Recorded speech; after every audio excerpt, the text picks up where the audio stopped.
looking dope when I do that. Come on, give me my intro music. Boom, boom, bum, bum, bum, bum. Oh, he's fired. He's fired. Come on.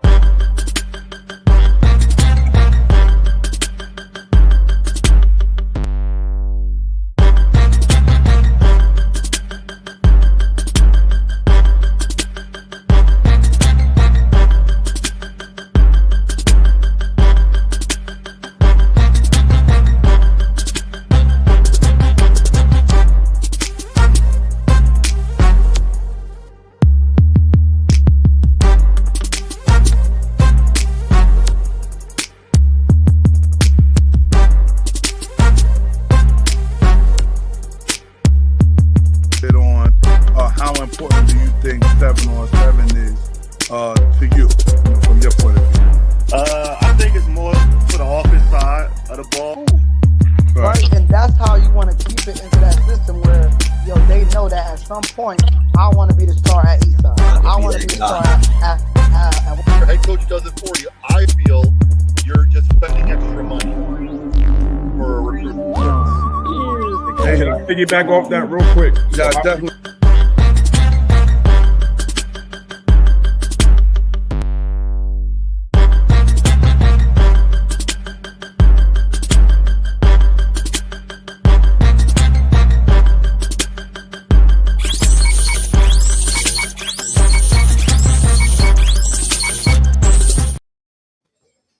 What's going on? We back. NBA All-Star Weekend going down. All right, so I know we got some good matchups. And this is the Coach's Corner. Your man, DM in the building, Driven Minds. Already know. Here with my dope cast. You already know they are the best in the business. I got a crazy engineer. Y'all just got to bear with him because he's trying to work with me on some stuff. That's right. I'm talking to you, Brandon, the craziest engineer that I could find that money can't buy.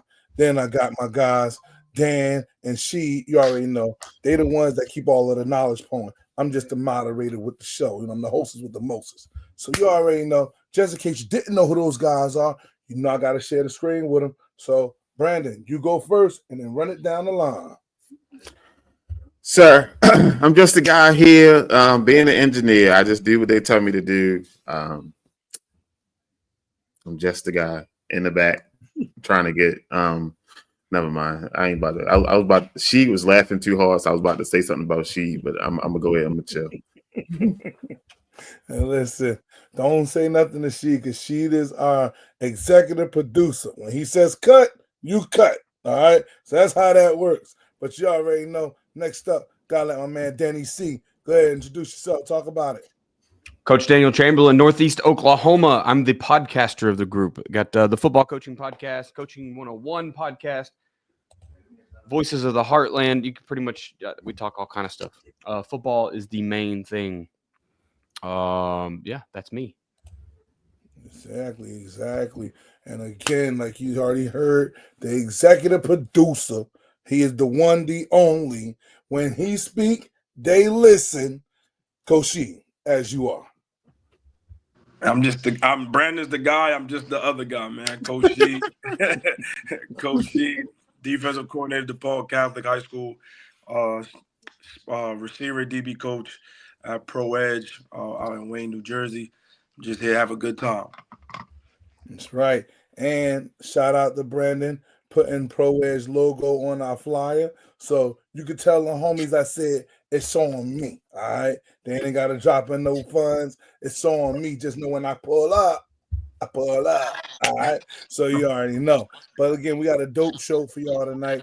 We got some really good guys who's going to come in, guys I mentored, guys that She has trained, that's going to pull up on the show. They're going to answer some questions about recruiting. I'm officially, finally, y'all, live on Instagram right now. So everybody can tune in on the Instagram live. You can tune in on the Facebook. Brandon, what else are we on, man? We on Twitter, right? We got come on. So on Sam Sports, you can YouTube, Facebook page, Twitter, Twitch. All right. Coach Daniel Chamberlain is live on YouTube and live on Twitter right now.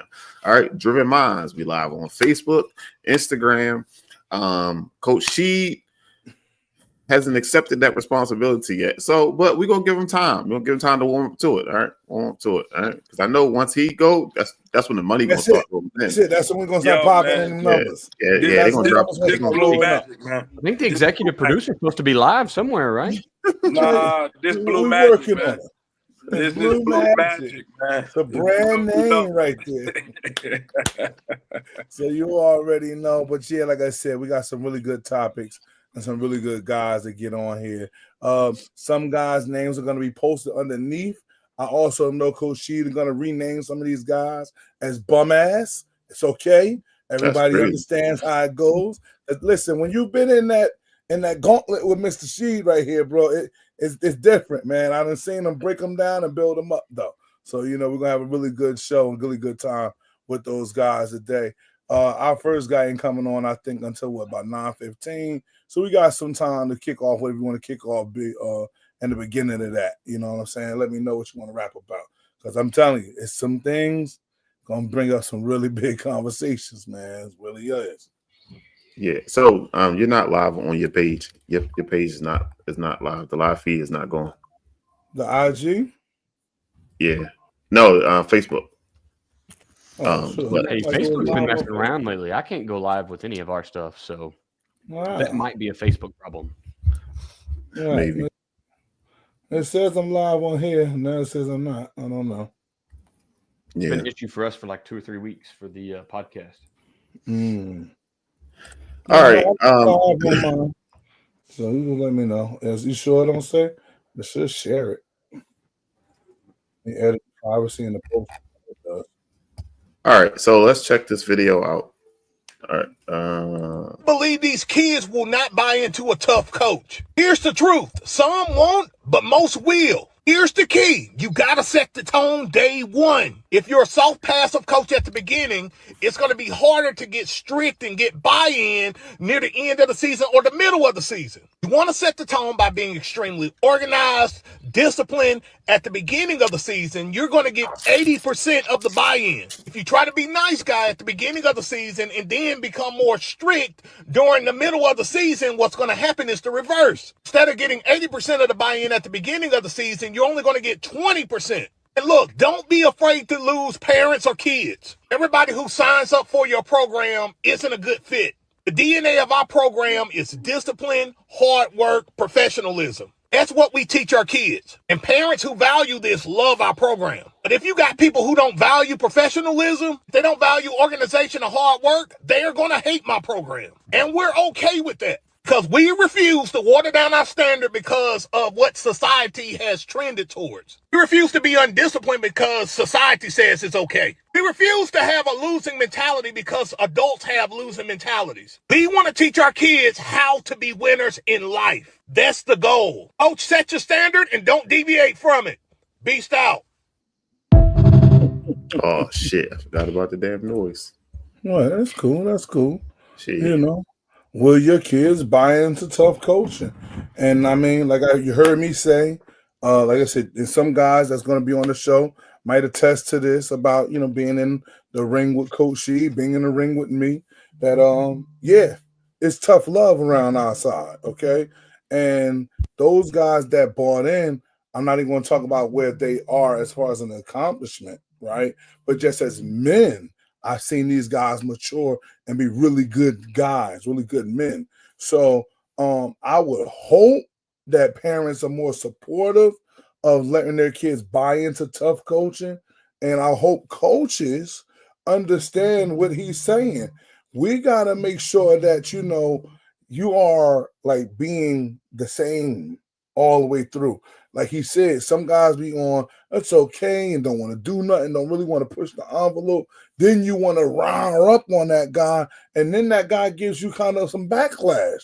That's because of the standard being switched. Can't switch the standard, but you know, hey, I'm going to leave it up to Sheed and let anybody else down the side. Any of our guys, Mike D, the referees in the building, talk to me. Yeah, I mean, it goes into like parenting too, you know, as far as, you know, instilling discipline with your kids. You know, it's easier to, you know, set the standard of, you know, tough love. And then, you know, as long as the kids know that you do love them, and this is coming from a place of love, then they'll definitely buy in to what you have going on. And since we talk about football, they'll just play harder for you. And so, you too lax. These kids nowadays, they'll take advantage of you if you too Mm-hmm. lax. They'll toe the line and see what boundaries they can cross because of your lack of being stern from the beginning. So I do think it's a benefit of being hard on the kids early, and you could soften up and love them up and all those things later down the line. But it's hard to do it in the opposite. Hey, I think there's an old quote that goes, "They don't care what you know until they know that you care." That's like Mm-hmm. the one that a lot of coaches live by, right? Joe turned me on to another quote, which is the opposite of that. They don't care that you care until they know what you know. Can you Mhm. actually help them be successful? You can be the biggest a-hole of a coach as long as you're going out and teaching these kids how to be winners. You're going to put state championship rings on their fingers. A Mm-hmm. lot of times that heals a lot of those things that ail you. You know what I mean? Mm-hmm. So I think kids want to know that you are a good coach in this era. They want to know the why. Why am I putting up with a jerk as a coach, a tough coach, if you will? Right. If you're going to go out and win games, great. If you can't fight your way out of a paper bag on Friday night with your play calling, offense or defense, they truly are not going to put up with you being a tough coach because Yeah. your toughness means nothing to them. It's fake. Yeah.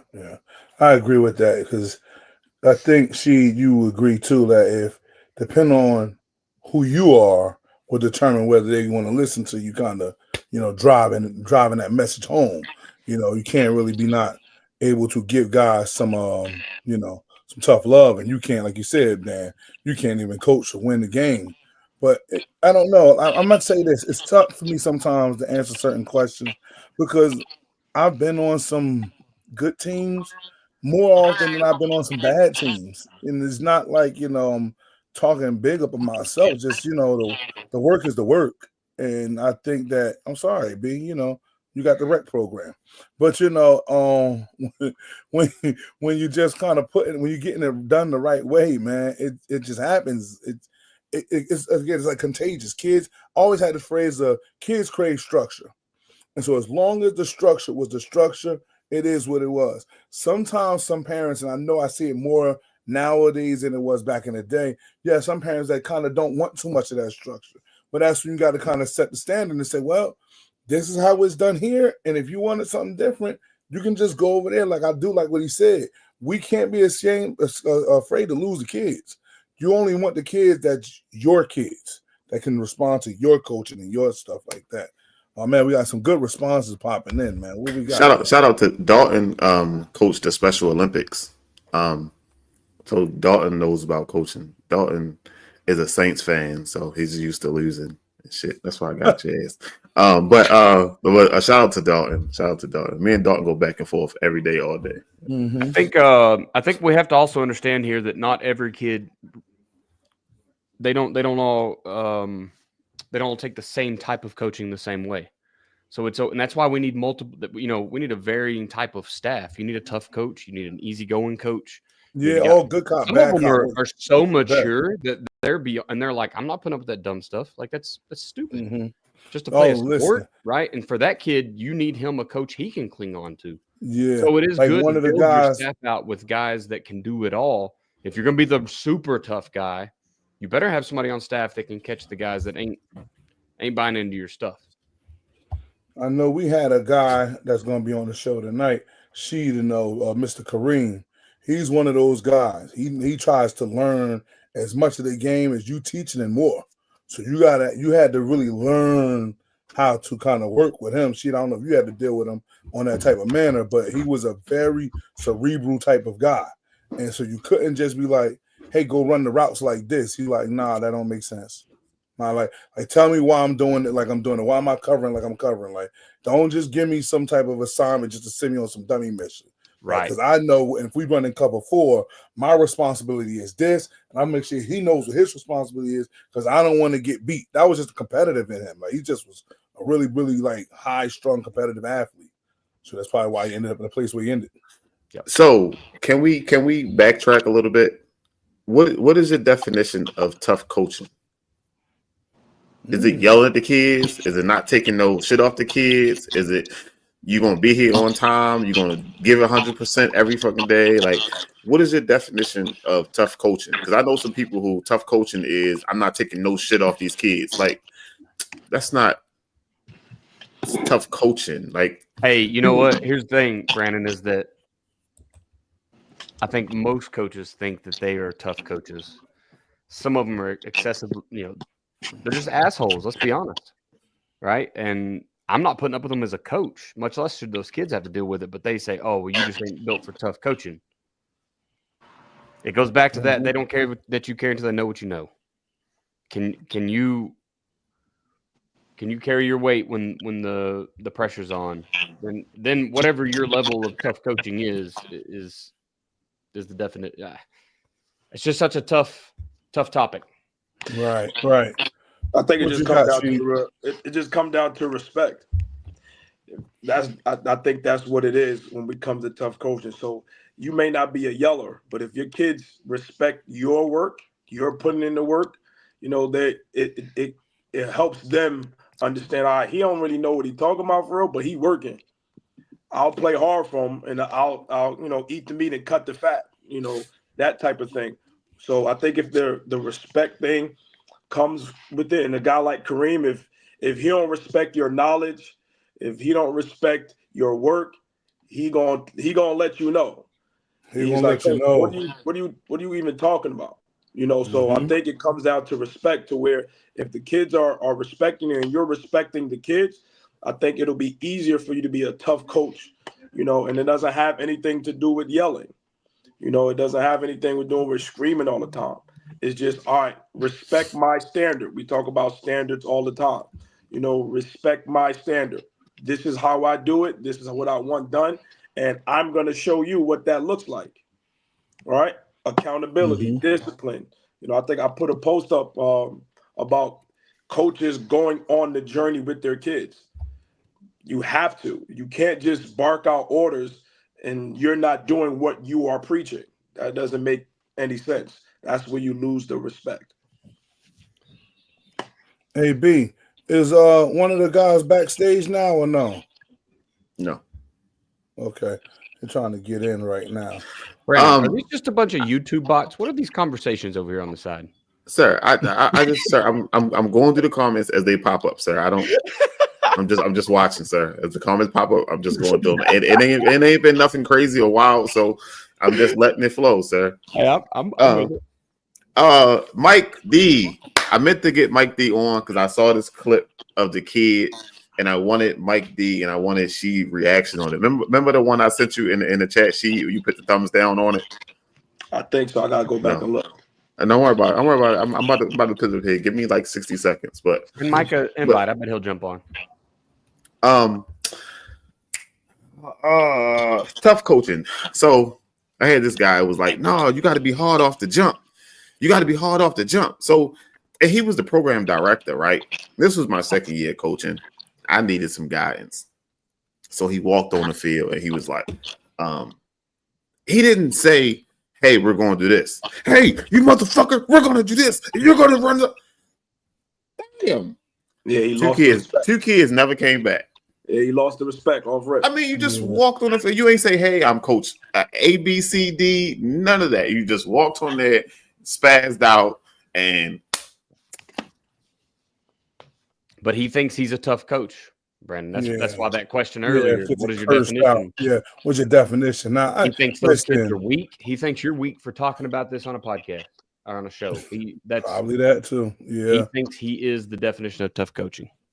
Like my tough coaching is, I make you do tough things. I put you in real uncomfortable positions. I try to test your brain, like your mind over your matter. Like what matters more to you. So yes, I'm a yeller. Yes, I'm probably gonna curse too, right? But that's probably gonna only happen depending on what we're like, the dialect. You gotta know the person that you're working with at the end of the day. Everybody can't get the same type of stuff that I heard you say before. the staff helps out too, because somebody might need to be good cop while you could be bad cop, you know. So I know for me, it was one of those things where I'm like, yo, this is what we're doing today. Boom, boom, boom, boom, boom. Right?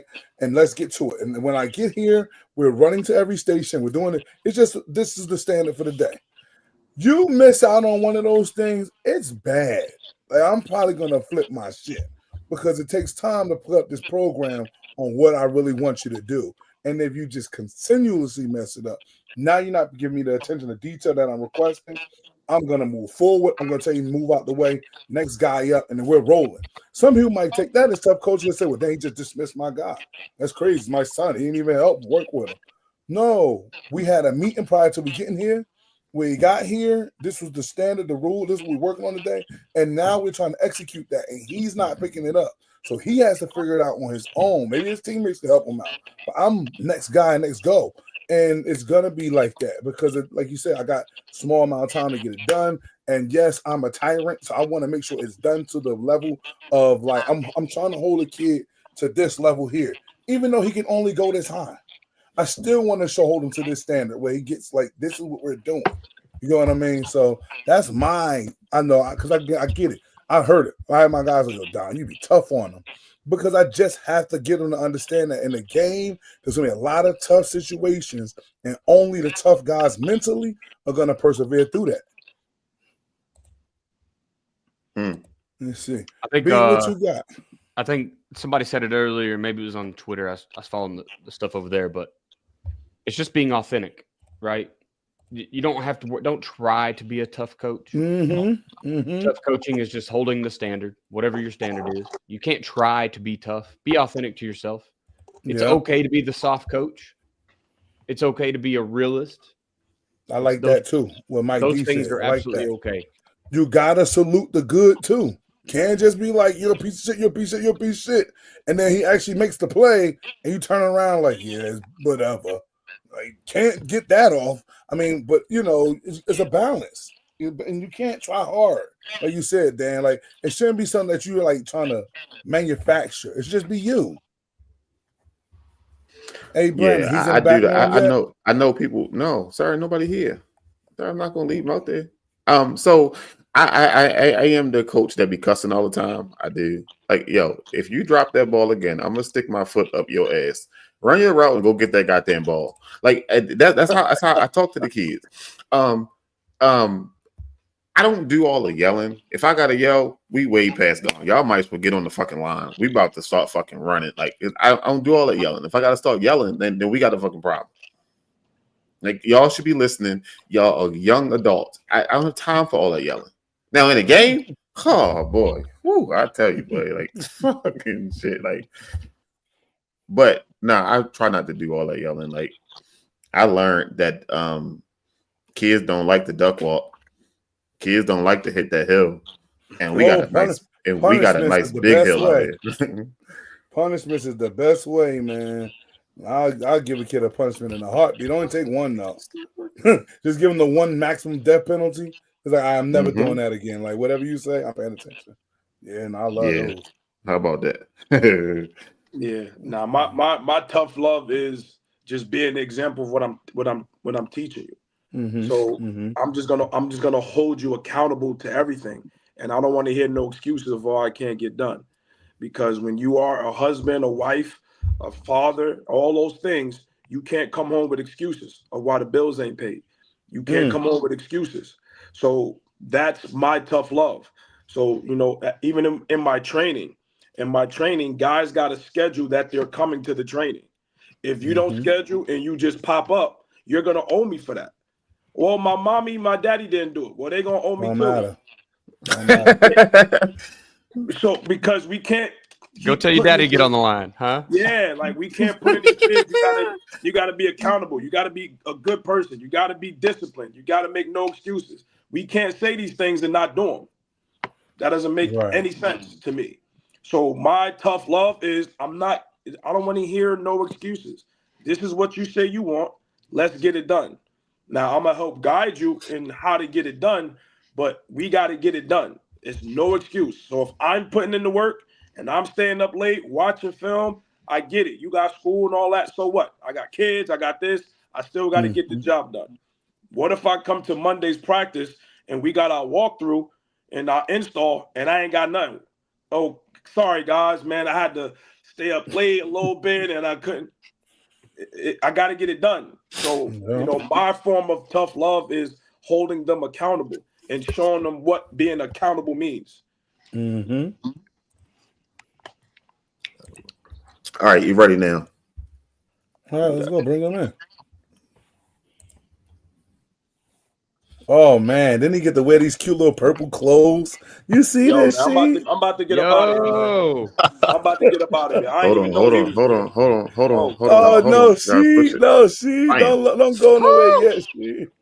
Oh no. Oh no. What's going on, Quet? Oh man, I'm chilling. Man, yo, he ain't even at home. He's still on the kid in the we in the athletic room. Nah, I'm in a player lounge right now.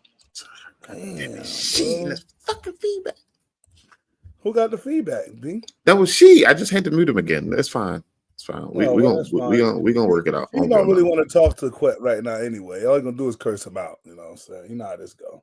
So, but Quet, this is just a great time to bring you in.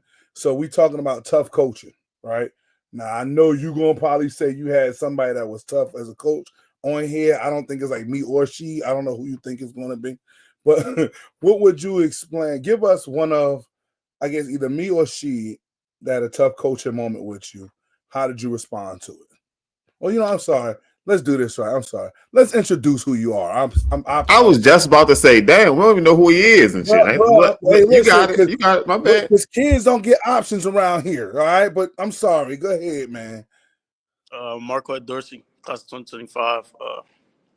Just got to Northwestern. Freshman year is my freshman year, so yeah. All right. So go ahead now. Answer the question, boss man. A tough moment for me was probably like, I said my first game, like with DePaul. Coach She was like really trying to, not even then, but like before the first game, he was really trying to instill like toughness in me and like bringing out that other side of me for real, because I was real lax and I was real like, laid back, mellow. But he was like if you're gonna do it all the way. You know what I'm saying? So he really brought out that dog in me for sure. Oh, look at that, Sheed. I thought we was gonna get bad on us. It's going good, Sheed. It's going good. Oh. Yeah, he know what's up with me. Yeah, he know. You get on the line again. Say something bad. Say something bad on the show. You already know. But like I said, quick, I'm gonna bring you on real quick. Dan, Brandon, as you can see, this is Marquette Dorsey, one of the young guys that's been in the DM program for a good long time. Definitely, I'm gonna say it out front. She, we definitely respect and love you. The time that you gave my young man, about every chance you had a chance to give it to him. Some good, solid work. You know what I mean? It's definitely some big things going on. But we got kids also listening too. We want to try to get them to understand. It's the whole recruiting process. You went through the process, which was definitely different from most. All right, so. We're going to ask a couple questions about that. How did you go about it, whatever the case may be. So we already see that you chose Northwestern. That's pretty much obvious on the chest, right? So the question, honestly, was why Northwestern? For me, it was more so of a longevity thing. Like, a lot of people choose schools based off status or like, oh, I want to go to Penn State, Alabama, like all these big schools, big football schools. But at the end of the day, everybody doesn't go to the NFL. And a lot of kids that's probably watching this, they're probably like, oh, I'm going to go to the NFL. But as you get older, you realize like that percentage gets lower and lower as you go up and as you improve. So it's like you got to keep it both sides. Like me for Northwestern, it was best of both worlds. That was their slogan. And like everything here is top of the line, like education and football. So we're in the Big Ten.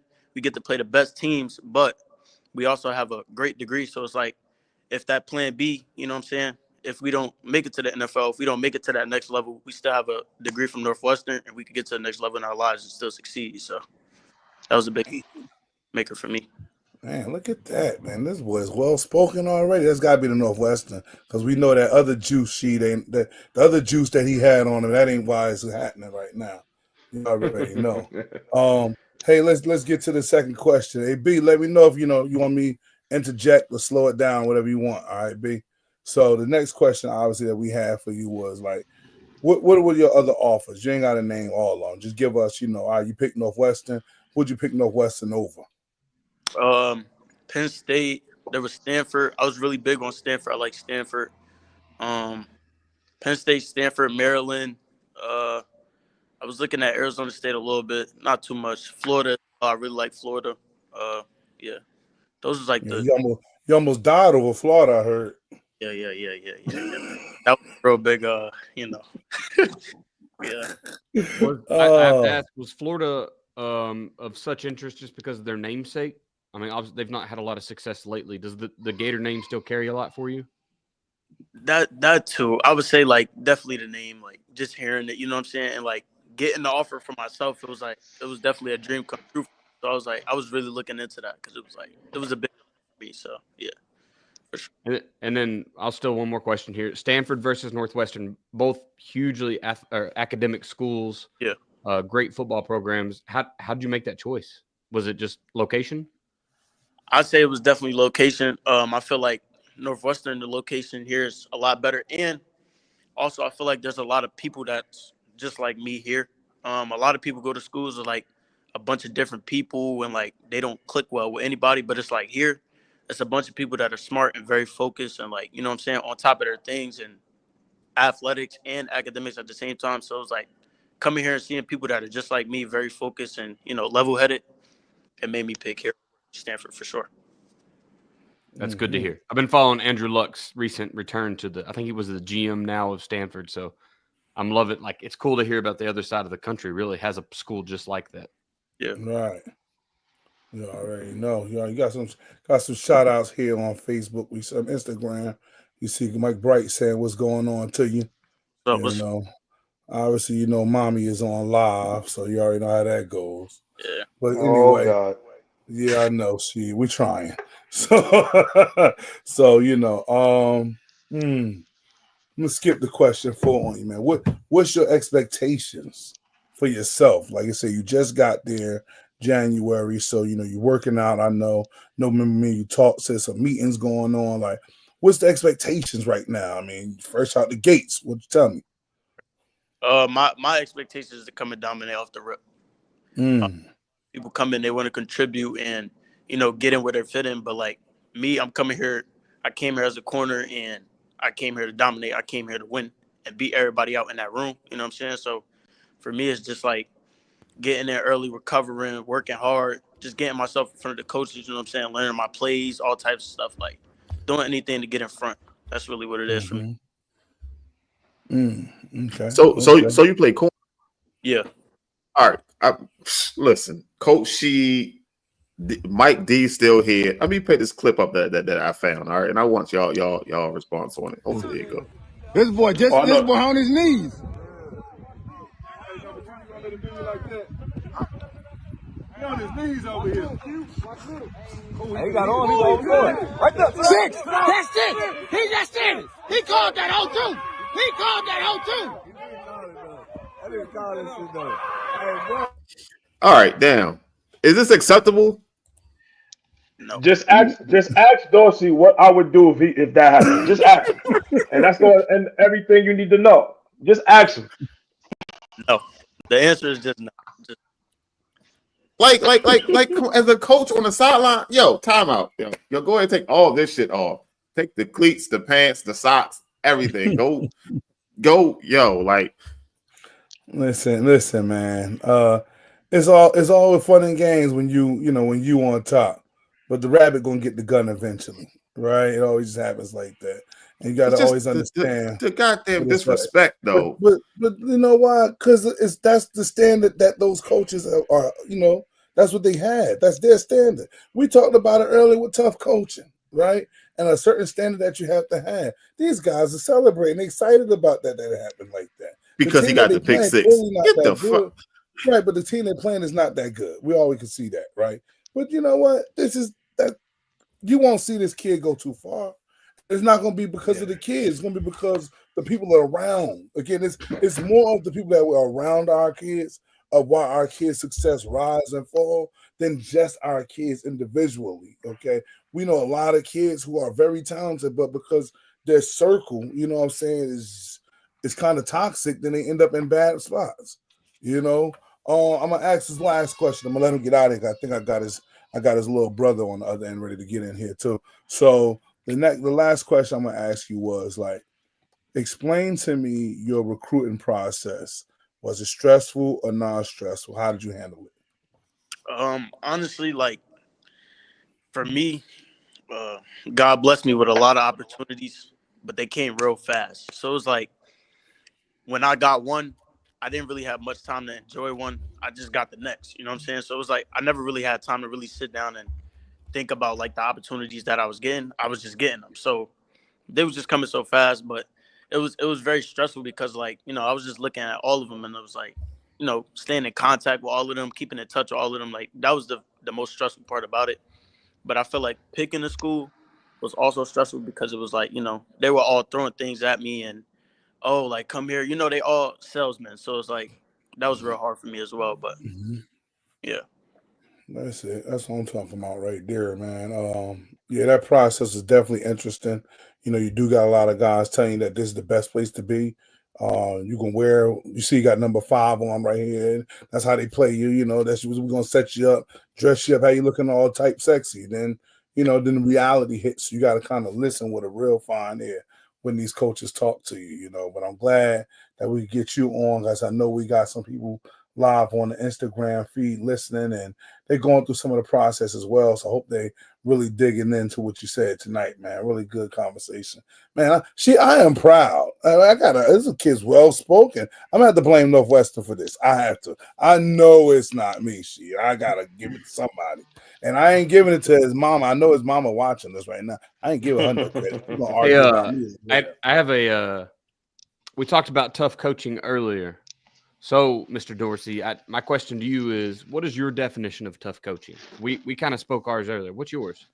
Tough coaching to me is wanting the best for your athlete at the end of the day. I feel like there is different types of tough coaching, though, because, like, there's also a way you take tough coaching and, you know, the way you take it in. I feel like some tough coaching is, like, over the top, like, you know, doing a lot. But it's like, some tough coaching is they want the best for you and they're going to push you to your limit to make sure that you succeed.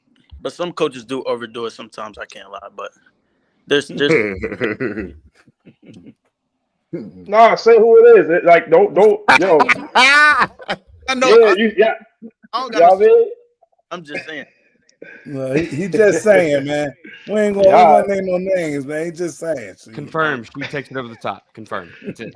Oh yeah, I do. Because with him, it's like what we talked about is knowing who your player is and knowing what to do with him. So with him, like he said, he came from another situation. I had to retrain his mind to the way we do things. So I even had to learn how to coach him, and as well as him trying to learn how to fit into what we doing. So I learned that I can like really talk crazy to him and he gonna look at me, give me that little look and that little smirk, and I know he gonna respond to it. So once I figured that thing out, then sometimes now I'm gonna go OD because I want to see how far I can push you. I want to see how much you can take before you spaz out. And sometimes I like when a kid responds a little bit out of character. I like it because now I can go into my teaching. Here's how you handle your emotions. Hence my background, guidance above your emotion. All right, now you're frustrated right now, but guess what? You still got to hear my voice in the game. You got a pass interference. They caught another pass on you. Now you tripping, you mad. That don't matter right now. Here's how you handle that emotion. So sometimes I go over the top purposely to provoke that emotion. So yeah, you can say it was me. I don't care. I ain't said no name. She wanted to be him so he could bring back that smoke. Yeah, he wanted to be him so he could bring smoke to you. That's all. That's all it is, man. She ain't no smoke today. She is over. You know what I mean? Nah, as soon as you pulled them up, I didn't know this was going on for real. Oh yeah. Listen, I told you I got 3 guys, man. You love them all too. You already get you to sneak. I already told you who one of them was already. I sneaked this one in on you. I did. I got that right. I got one more too coming up. He be on at 9:45. But yo, Quet, look at this, man. You already know. Much love, much respect. Keep doing the things you got to do to stay where you got to be, man. Remember, I told you before, friends only friends off the field, man. You know what I'm saying? On the field is Drake. Do right and kill everything. So just keep on going hard at it. Make sure you got that schedule mapped out. You know what I'm saying? That's the one thing. I didn't get into that, Dan, but these guys, I learn how to manage the schedule when they get to that collegiate level. You know, that's a big, big thing. And then, like I said, just make sure you understand that recovery is just as important as trying to get 315 pounds up on a bench press, man. You know what I mean? Everything is important to making sure that your growth and everything that you need is right there. And then if you need Sheed, you call Sheed. He be talking that shit, but he with the shit. You already know. So, B, you good, man? We had a good. You like this conversation with Wells, yeah, B? Yeah. I think it was cool, man. All Definitely right, great. all man. right. Good Definitely job. great. All right, because what is this? It's 8:41 over there where he at right now? Yeah. Yeah, so they got that central time shit. We got the late hours around here. So anyway. But nah, go ahead. We'll holler at you. You know how we get down. Hit me up if you need me. Okay, cool. All right. Oh, got my boy in here. You already know. So yeah, that was my guy right there, man. Sure, this was actually a good conversation. Should have brought up for him, right? She like you know what I'm saying? One of them things, man, when you put the kids in the right circle, trust me, that's a very big reason why things go a certain type of way. Is the circle that you got your kids around, man. You can't be super mom and super dadding the situations either, because sometimes you just find yourself in the way of his growth or her growth, if we're talking about boys or girls. But I got another conversation, another topic there is it better to sit behind a starter and wait your turn or transfer?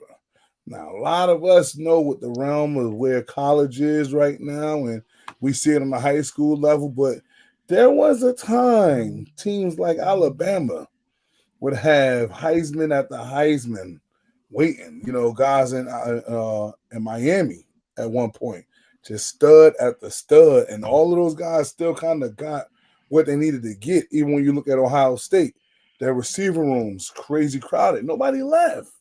They kind of stuck it out. So in the world of where we're at right now, I'm trying to understand which one you think is a better scenario. Is it better to sit behind the starter, learn a thing or two, and then move forward, be ready for your shot, or just get up out of there? And of course, I know every situation is different, but the floor is yours, gentlemen. So if we're just talking, are we talking collegiate level here or high school? I think it kind of goes both ways, but I mean, obviously the collegiate level is a little different. The problem now is that collegiate players are paid professionals, and so who's somebody going to pay you well to sit on the bench and learn? Is the knowledge you're going to gain because that coach is so well known and so good that it's going to earn you an income later? Or are you just sitting and wasting time? At the high school level, I mean, let's do high school. High school, let's just sit and learn a thing. Okay. Number one, if you look at a school like where I'm at, where I was at last year, where I hope I'm at next year, that nobody's the starter. Mm-hmm. You know what I mean? Like there's no concrete names etched in stone over there, because every week it could be a different guy. There's not a dominant player on the field. Right. And so why would you leave a spot because you're going to be number 2 or number 3, but you could be number 1 in a week or two? Not to mention there's a lot more going on in eligibility and a lot of high school problems that can reduce a starter to rubble in no time. So if you're talking high school level, I think it has to be stick it out. It absolutely has to be. And in fact, you at that level, I mean, if you're a player, if you're going to go to the next level, it don't matter what year you start playing. Every year we hear about a guy that didn't play ball until he was a senior. He played one season and got an offer, right? Mm-hmm. If you're the guy, and you're going to get noticed and you're going to get picked up. Hopefully your coach is doing their best to get you noticed, but you're going to stand out. And so there's no reason not to just sit behind and learn a thing or two. Okay. I always tell my second string and below, really everybody, be a Swiss Army knife. Let me put you on the field everywhere. Look, if you're the guy at X receiver, you better be able to play slot. You better play running back. Shit, you better be able to know the plays like quarterback. You know what I mean? Like I might need you anywhere, anytime, and be able to run the offense to you. Defense is the same way. I know that some of y'all are pretty specialized. We're pretty we're general football players down here in Northeast Oklahoma. Sheed up there is probably like, my corner ain't never playing safety. Look, I got a good friend in Dominic Franks, played a lot of But football. she Right? has a Y'all lot of told me guys that I done didn't multiple get paid to things. make tackles. I got paid to cover receivers on the deep route. You want me to protect the fade? I got you. I'm not making tackles. So I understand specialty matters. For some guys, for us, it just really doesn't. So you sit and you. Oh, I got another one. He gonna have to wait, dog. You already know. So, but y'all know, like I said, she guys I've seen they play, offense and defense. I've seen Sheen put his top receiver at safety in a big time game. This kid ain't gonna play receiver no more.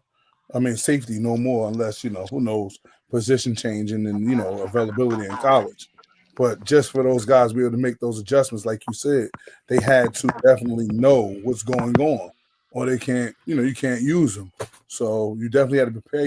Kid definitely had to prepare himself to knowing, how it goes as far as being ready to be able to play at any opportunity.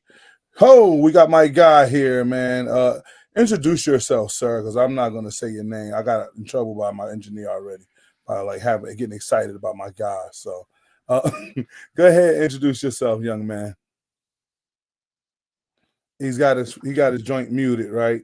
You got it muted. He probably got that bootleg Wi-Fi over there, y'all. I don't tell him. Random. Look, there it is. Soon as you say something about his you want to bust Wi-Fi. the Wi-Fi? Crazy. Ayan Gainer Blackman, receiver corner at West Orange High School, class of 2025. Now going to Pace University this upcoming fall. Man, all right.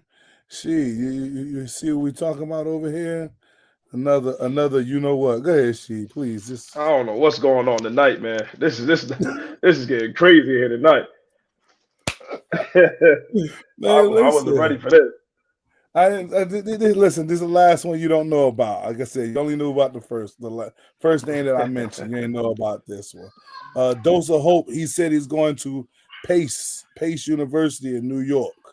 All right, so you already know, and I'm glad that he said he's going to Pace, because now we're gonna get to that first question that we asked. Your little young homie monster, Quet, who's just on. So now we're bringing you on.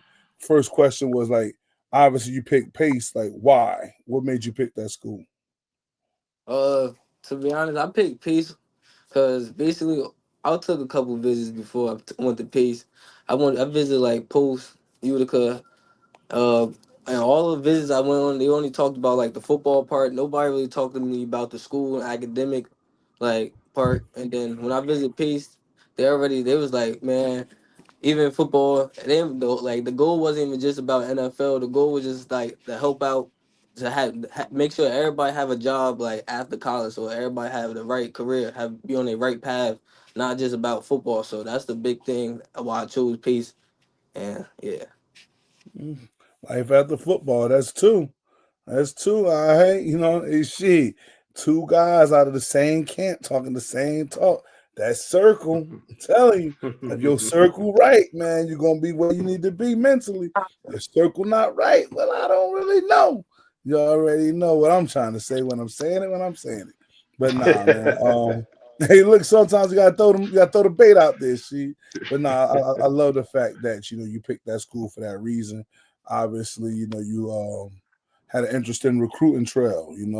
Talk to us about that. How did your recruiting, go? Did it come out the gates hot? Did it come out slow? Once it did warm up, how did that work out for you? My recruiting went slow. I mean, it got hot at a while to a point. I mean, to like Division 2s and 3s. I mean, like it was a good number. I mean, like I was surprised I was surprised for myself because I really think I wasn't gonna get nothing. To be honest, I kept praying, kept going, and then blessings came, and I'm thankful now. Nice, nice. How many? Like I know you said Utica. What else did you say? You said Post. Yeah, Any other schools did you get accepted to, or got offers from? Whatever. I got accepted to a lot of schools, but offers, offers. I got like Lacoman, William Patterson, Caldwell. It was a Hmm. handful. It was about 10 total. It was a handful. Okay, okay, that's what's up. That's what's up. Now it's good, B, that we got a young man that's picking a Division II school, because now we get to educate some guys about how that process works. You feel what I'm saying? Since everybody always a Division I guy and they think about the whole how it works as far as an offer and everything. So if you don't mind, I don't want you to give up too much financial information. You get what I'm saying? I don't want too many numbers, but I want to know like. So when you picked Pace, Division II school, what did Pace offer you? Did they offer you money and where? Don't tell me how much. Where did they offer you the money? I got academic money. I got athletic money, and plus my grades. They added more because the grades. So it all came together. Mhm. So that's what I wanted some guys to understand, especially ones that's following us on Instagram right now. 'Cause I know this is a big time, Brandon, to get that out there. That even though whether this young man, whether his size was big or not, whether he made 1,000 plays or no plays at all, the fact that his academics was a big reason why they brought in some serious money. Because unlike the Division I school, they can't just throw a whole scholarship at you and say have a nice day. On this one, they got to find the money and package it the right way. Pace University says gave him some academic money.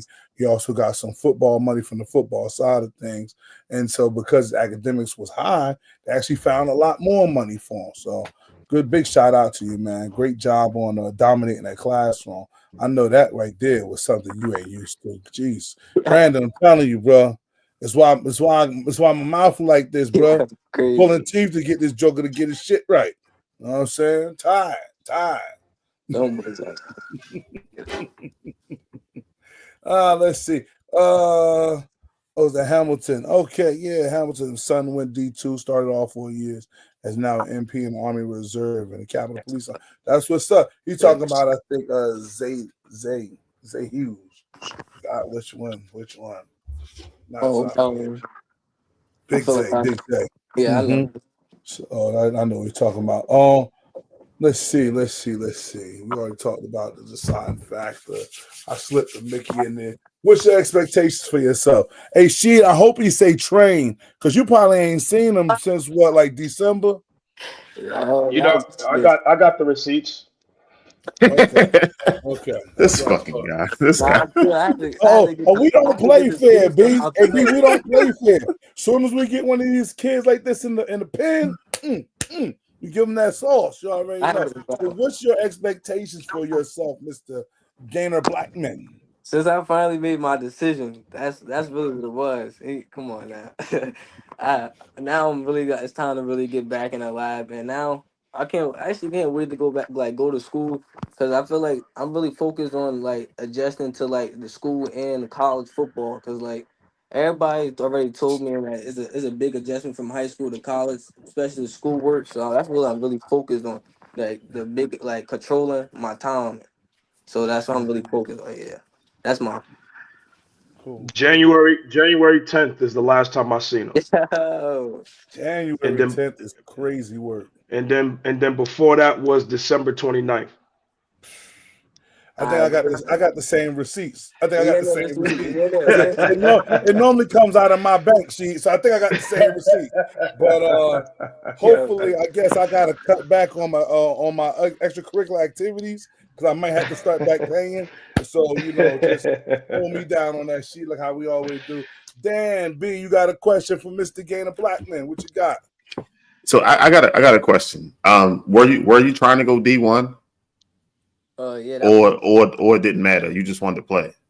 At first, D1, yeah, that was the goal. I mean, everybody around me, all my boys, you feel me? Everybody was going up, but to a point, I was like, nah.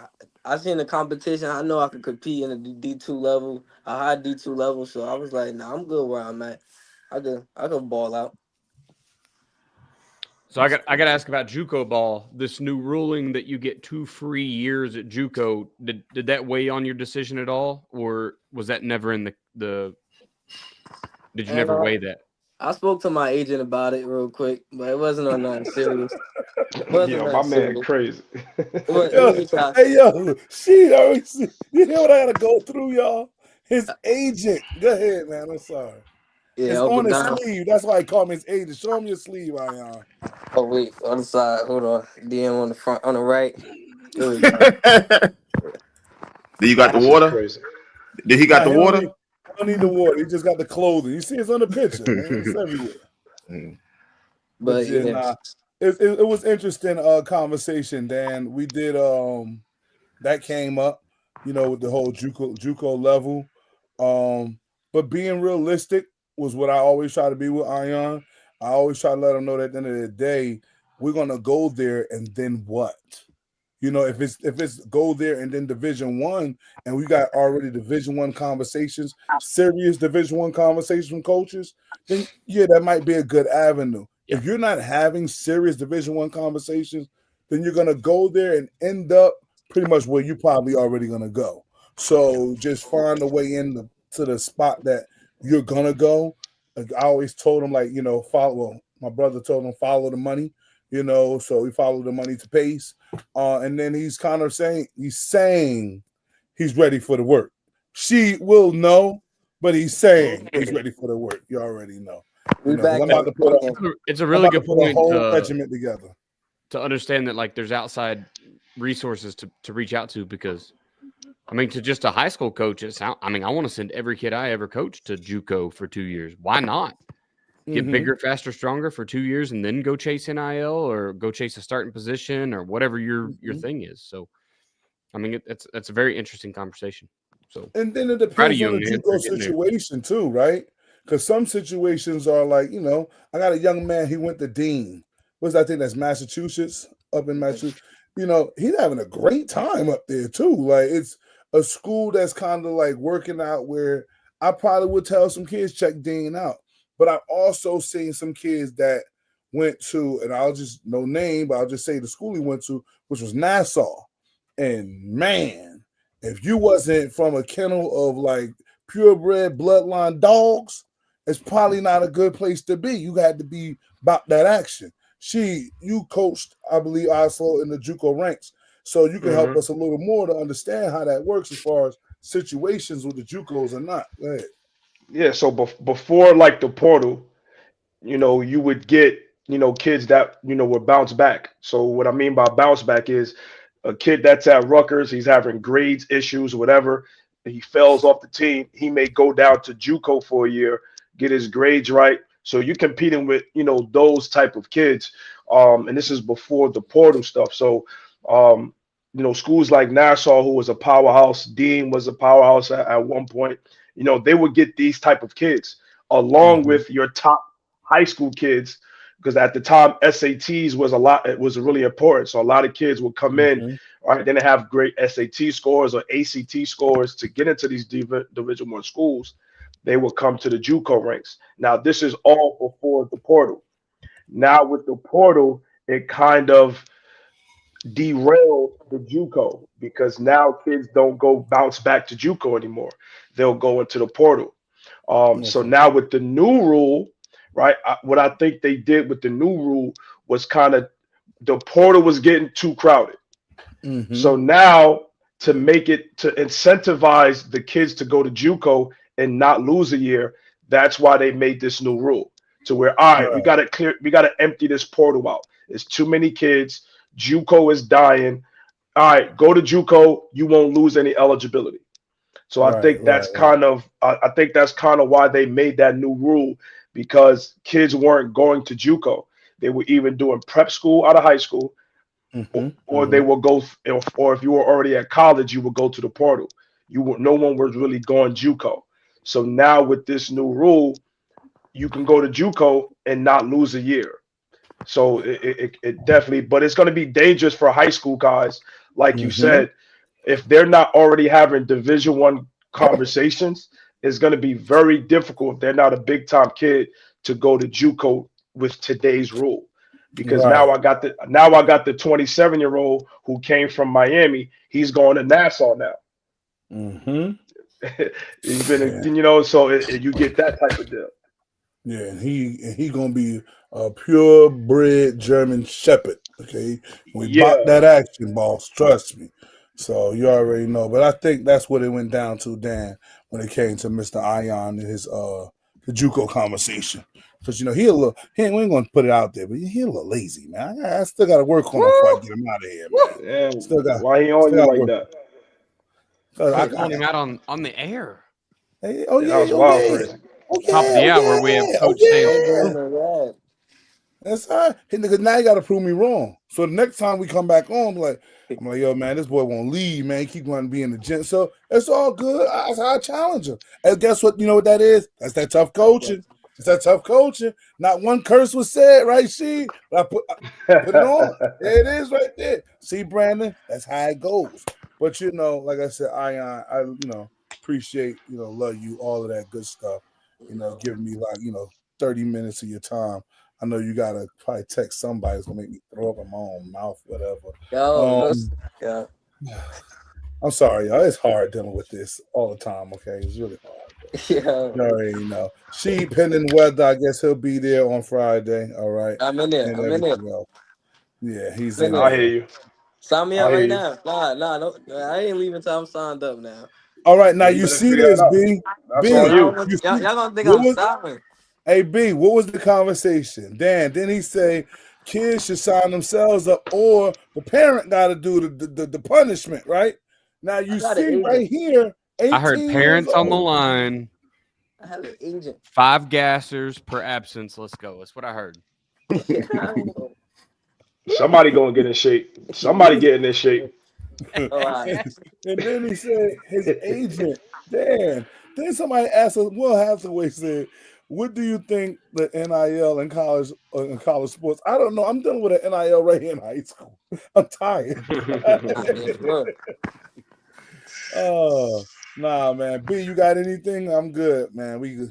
A man did his thing tonight. Great job, man. Love you, boy. Very nice to meet you, young man. Just keep up the good work. You too. Stay focused. Thank you for having me. All right. I got my boy Ion Gain in the building. Yeah, sorry. Had to bring all these guys on the show. It's okay, man. I'll pay for the next meal. I know you probably hard to stomach you. Yeah. That's crazy. Hey, listen, man. These are guys, man. I'm telling you, man. We talking about some really good dudes, really good kids. Like I said, I've been around these guys forever. 7, 8 years old. Getting them through some workouts. I had an interesting conversation with somebody. The guy said that he's seen some kids doing squats with just a 10-pound plate. Young kid, 10-pound plate. I guess the kid might have been around 10 years old and 8 to 10, let's say that. And he was like, yo, I think that's too much. I scratched my head because I said, dude, I made your son do that at 8 to 10. Oh, so it great. threw me off. Like, my man, I mean, this is a 10-pound plate. Like, if his form is right, let him roll. If his form sucked, cut him back. Right. Then that's kind of where it took me. DM, we're going to be fighting for the next 10 years that old school mentality of there used to be a thing that said that lifting weights young hurt your growth. Do you remember that? Yeah. Do you remember that? You couldn't lift weights before you were 12 years old. There was some arbitrary number. I remember having people in my gym going, Dan, does he have to? I said, man, if that 8-pound bar is going to stop him from being 6 feet, trust me, you might as well just go and take him home and take him out of football. Like, it just don't make sense. You're going to make him carry the groceries. That weigh more than 8 pounds.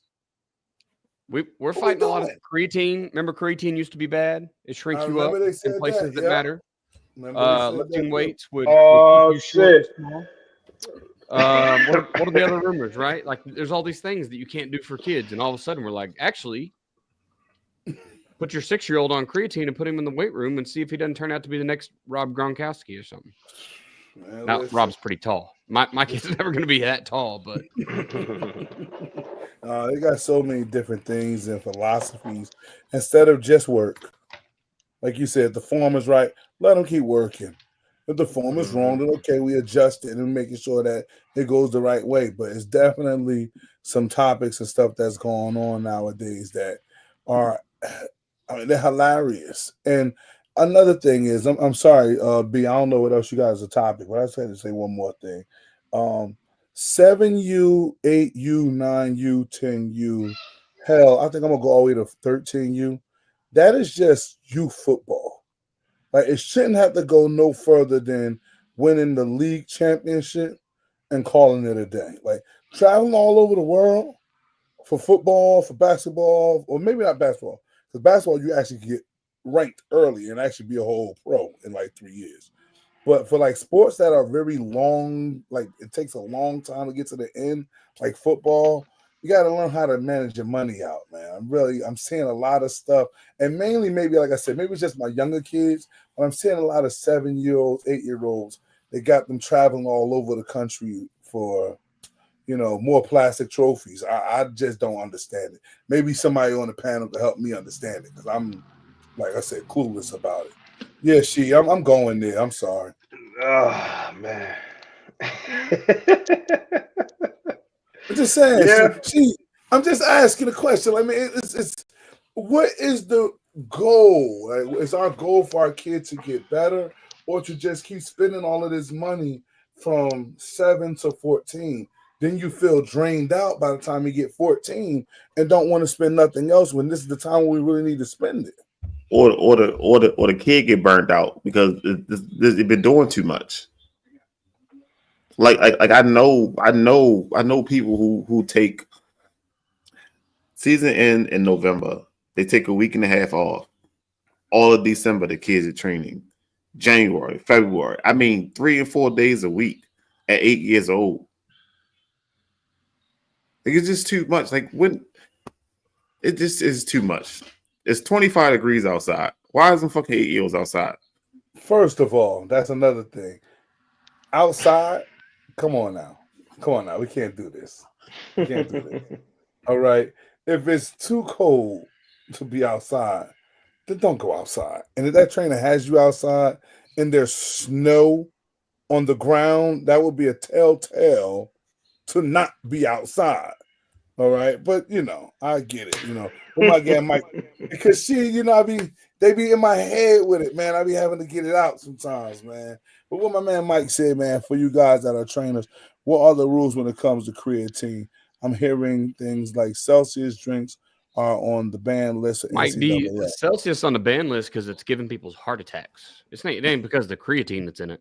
Mm-hmm. It's killing kids. It killed 2 U.S. Army soldiers because they drank Celsius and then did our ACFT, which is just lifting weights and throwing shit and running. It killed them dead. It kills people. Stay away from Celsius. It's bad. On the travel ball topic, I think we have. So I had some interesting conversations recently with some dads of some players that. A couple things. One, their sons got burnt out before they ever got to high school ball, even freshman ball. Mm-hmm. The other one is they just had bad experiences with coaches that didn't know what the hell they were talking about. Okay. So that's something we have to understand. There's not, number one, if you go take every good coach or every coach in high school football, they're probably not good coaches. We all, whether we want to or not, we perceive junior high, JV, freshman, youth coaching jobs as subpar, right? Sub-varsity means subpar. So there ain't good coaches that are just living and dying to be down there coaching those kids. Right. So you're not getting good coaches that live the same values that we live. The same things we talked tonight about what is tough coaching. Don't be an a-hole. Hold kids to a standard. That's not real. That's not real down there. Know your X's and O's or the kids won't trust you. That doesn't exist. Mama paid. You're going to go to practice, son. You're going to do whatever that man says. So, yes, we are burning out our kids. And there is unfortunately, a grouping of coaches that don't know what they're talking about. There's some good ones out there, and I'm not going to put everybody in the same bucket because you can't do that.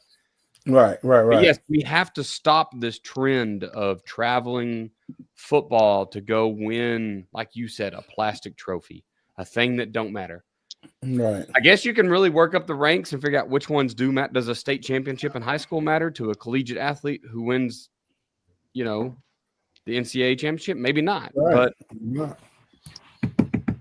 and some guys live on that. Hey, my youth Super Bowl is the only trophy this kid may ever have. Feel you, man. They sent out there like Al Bundy from Polka. But you played 11 out of your 35 kids on the team all year long so you could win that youth Super Bowl. You developed nobody. You got nobody to the next level. 10 kids quit because they got no playing time. They practiced their asses off. You never put them in the game. What are we talking about here? What are you doing for the sport? You ain't shit. When everybody getting trophies at the banquet anyway. So I've had to sell my pitch on what is junior high football, what is youth football. Hey, baby, everybody gets reps. Let's go. We don't play for wins. We play for experience. We play for development. Come on. I know we had this conversation before, but we did have that 35 kids. I think that was before you came on the football podcast, Daniel, because he was talking about how they had you got 25 coaches on the sideline, but only 2 I'm coaching. Had that 35 kids on the team. The same 3 kids get the ball, and we losing by 40 points. Had that like we did all this. I had a conversation like, yo, you burning the kids out. You got other players on the team. Stop putting some of the other kids in there. We down by 20, 30 points in the fourth quarter. Stop running the same 2 kids. Let's let the kids. They practice every day. I was like, yo, these kids, you running them. By the time they get to high school, their body will be burnt out. Oh, they know what they signed up for. They don't. They're kids. Like, hey, what is we doing here? Like, if that isn't the ultimate answer to I'm running away from coaching, I've never heard a better answer.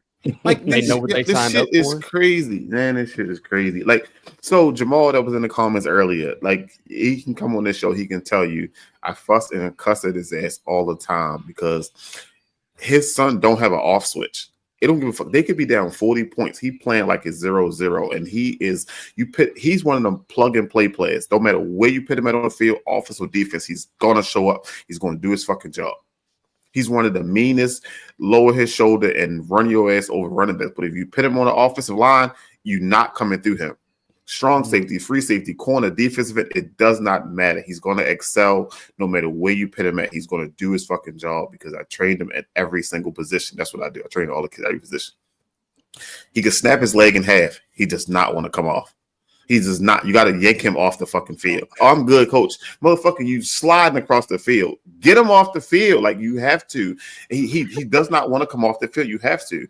So he goes to football, to track, to basketball. Eventually, you gotta stop. Something has to give. Something has to give. It's too much wear and tear on his body. How old is he? He's in JV now. He 9th grade. He's got the mileage of a small school senior, my man. Hey, you gotta start giving him that break. You gotta give him that break. You gotta give him that break because all in youth football, the other teams know the only way to stop this kid is to go for his knees. Hey, so he had that game when they was flipping him upside down on his fucking knees. I've been there. It's hard as a young coach, and by young coach I mean coaching young kids. I was a junior high coach. If I called outside zone to the right, we scored every time. You know how hard it is not to call that play? Because the mamas in the stands don't give a shit about development of those other kids. They want their junior high team to win. That high school principal doesn't give 2 damns about development of kids. He's really worried about that on junior high. Boy, we went 8-0 this year. Mm-hmm. It's a touchy subject, and you got to sell that. And that's why I am so committed to a good head coach, a guy that says I will fight to develop kids because they'll go to bat for you. Then you can go do those things. Right. Like you said, you got to have a staff that understands what we're trying to do here, right? Yeah, no, you gotta have a staff that got some fucking common sense, that care about the fucking kids. Like this youth football shit is for what? Don't none of this shit count. Well, listen. All you got is videos of you running over players. You got videos of you running 40 yards down the field catching the ball. None of that shit count. Nah, it doesn't count. It doesn't count, right? And I'm not trying to retract my statement because I stand on what I'm standing on. I just feel like I think we all agree that it needs to have a limit. There's a lot of guys that are running past the limits, right? They're doing a lot. Like what I'm hearing right now is guys get the same kid getting the ball every time. Like no parent should be able to stand up for that. Not even the parent of that kid. Because now you're just wearing him down too. So now he not getting better because he's wearing down. The other kid's not getting better because they're not learning. So we just all wasted our time. So, these are some of the things that kind of need to be brought into the whole, grand scheme of what we're talking about here. Now, like I said, I've seen some guys play preseason games in Little League, then a regular season game in Little League, and then they go to like a national tournament in Little League. And I'll be like, but in high school and in college, they might play the max of 12 games. High school, college might be maybe 13 to 15, 14. NFL, games. you can't even put on pads to a certain time.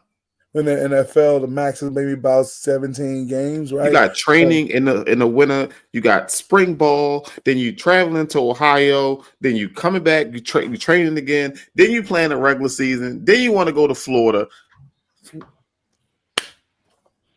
Yeah, no. I think high school. We're at about 15 games down here in the South. You're at 15. Yeah, I think we're if at you like win 13. the state championship game, you played 14 or 15, depending on your vision. Yeah. College with the playoff. We're at 12 in the regular, and then you can play 4 in the playoffs. So you're at 16, 17. Right. And NFL, sheesh, we went to 17 regular and plus. If you're the wild card, how many playoff games? Right. The point is that we're requiring more of players as the games matter. We have to quit requiring so much of them when the games ain't shit. Yeah. That's the one. Like I said, and then we talking about the amount of games that these other levels are, between the college and the NFL. There's really good trainers around for those kids to help them recover where they need to be. We talking about Little League and talking about high school. The level of trainers kind of varies. So we got to really be mindful of our kids. Now, I will say this, B, I don't mind the kid doing those other sports stuff, like doing the track, doing the football, because at a young age, I feel like you need to figure out where's his spot. You know what I mean? Like, what sport is going to be his sport?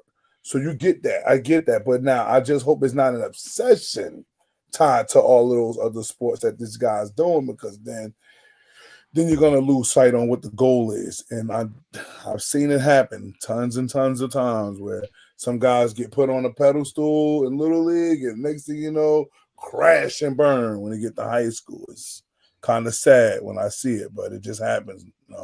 What other topic do I got? You got any more topics up there? I know I added a couple of good ones just now. Got one more. This just kind of happened in our state. And I just wanted to bring it up because, I thought about loyalty should mean something to some people. And I'm not even calling nobody out. I'm just spade is a spade. The question here, man, if the head coach gets fired, do you stay or do you go, and why? And that's a broad statement, right? Because the head coach would get fired for almost any reason, right? If the head coach did something that was just totally outlandish, then, I don't think that, you want to follow him. He probably done something real bad, stealing money, messing with some situation. I don't know. So if it's that bad, then no, I would say I wouldn't follow him. But if the head coach get fired because, I don't know, B, what you was telling me, they fired the staff. We're not. So the head coach get fired because y'all not winning enough games. Why? What am I leaving for? I mean, the head coach could get fired because you feel like he not like. So is me and the head coach friends? Is like me and you, like me and DM, we've been here for 7 years, and DM get fired. Am I supposed to leave because he got fired? I mean, how long you gonna be around and not really be on my, the type of level that we could see eye to eye? Like, I was with a coach for a long time. If he got fired, I'm leaving with him. That's just me. Just because. This goes back to the question, Coach, of take it a whole different direction. When is the right time for you to be a head coach? If you, for the last 2 years, have been saying, I would have done practice differently, it's time we install a new run scheme. I think this new pass thing would work because the players. Look, someone's been in that flex bone system. The coach is just a flex bone guy. It don't matter who shows up to practice. That's what we're running because that's what I know. Okay. Sometimes the next football evolves, boys. And if you don't, you will get left in dust. So did your coach get left in the dust because he wouldn't evolve? Because maybe it's your time to be a head coach and you just hang around. Did he do something extremely stupid like you're talking about? Because you're probably getting fired anyway. Let's be honest. They're going to assume you knew. If she get fired, I'm following she because he got 14 rings, so we guaranteed to get a 15th one. You know what I mean? Like I gotta go with she. More rings than fingers. That's my new goal, Coach She. You've set my new goal. Oh man! Oh man! That's crazy. Nah, I mean, I get it. Like, if that guy's been your guy for a good while, you know, y'all connected, y'all had success, you know, of course, obviously every year ain't the most successful season, so you had some highs, you had some lows, you know, and so there's two situations I'm going to speak on. One situation was a coach was next up, right? You know, the guy is next up. And so, you know, it was so that, you know, the guy that was there already, you know, got to go. So now the question is to the assistants that was there with him, do you leave or do you stay? That's one scenario I'll give you. The next scenario I'm going to give you being, like I said, you got two scenarios here. The next scenario is nobody was done to be the next up. It was just that we felt like, you know, we should take this school in a different direction. Yes, you have been successful, but we want to go in a whole nother light. So because we're going in a whole nother light, we're going to tell you, have a nice day. See you later. And we're bringing somebody else in to replace you. Now, whichever one you want to answer first. Now you letting me know. So I've been here for 10 years. I'm giving you I've been here for a number of years. You let You've the been head with coach me for go. 5. You've been with me for 5 years. Let's say you've been with me for 5 years. And they let you go, and instead of me even being considered for the promotion, you already let me know you bringing somebody else in. Right. Then that might be a different conversation. That might be, hey, you know what I mean? Like, but if it's just A, B, C, or D, and hey, we knew this was coming. We knew that, you know, DM is not focused right now. He got a lot going on in his life. He's not putting his best foot forward, and they had a meeting about it, and he's working on it. But it's just ultimately they going to move on from him. That's a different conversation. You know what I mean? Like, hey, well, am I going to be considered for this next spot? You know what I mean? Like, if it's in a disrespectful way, then hey, if you do it to him, then you will do it to me. Right. But if it's an opportunity that popped up, in that part, then hey, all right, cool, y'all be blessed. But if it's an opportunity that popped up, then I could. Shit, let me get my resume together real quick. I know that this about to go down, and here you go. Right. She, what you think? What's your thoughts? So if my head coach, I've been with my head coach since 2016. I thought that was me. I was tripping. So I've been I said Siri wanted to talk. She's in the show now too. But I've been with my head coach since 2016. So we've been throughout this journey. They decide that they're gonna fire him. A person like me who's not chasing titles of being a head coach, I need to know what was your reason of relax, Dan. I ain't doing too much yet. Not yet. For a person like me, I need to know what was the reasoning behind his firing, because I'm not just anxious to be a head coach, because the character of what's going on, I got to figure those things out first. Like Brandon was saying, right? What was your reason? Now, if it's a legitimate reason, whatever the case may be, hey, we want to go in another direction. We like how you're working. Such and such and such and such, such and such. Would you be interested in, being the successor? Then I'm going to have a conversation with the guy that I've been with since 2016. Right. Hey man, how you feel about, me stepping in? I'm going to consider all those things before I make a decision. because the why is important to me. Why did he get fired? Yeah. What was the reasoning? And if it's a reasoning that I don't like, then I'm leaving too, because now it's a respect thing here. Something's not adding up, and you're not gonna just use me because I've been here the longest to save face. Like, look, we hired one of our own guys. I'm not into those type of semantics. So for me, the why is going to be important of why this transitioning is happening. Because I'm not a title chaser. I don't. If I'm a head coach someday, I'll be a head coach someday. But that's not something like, man, I gotta be a head coach. I got into coaching because I want to be a head coach. For me, that's not what I'm in it for. So the why is going to be very important as far as these scenarios. Yeah, that's what I was thinking.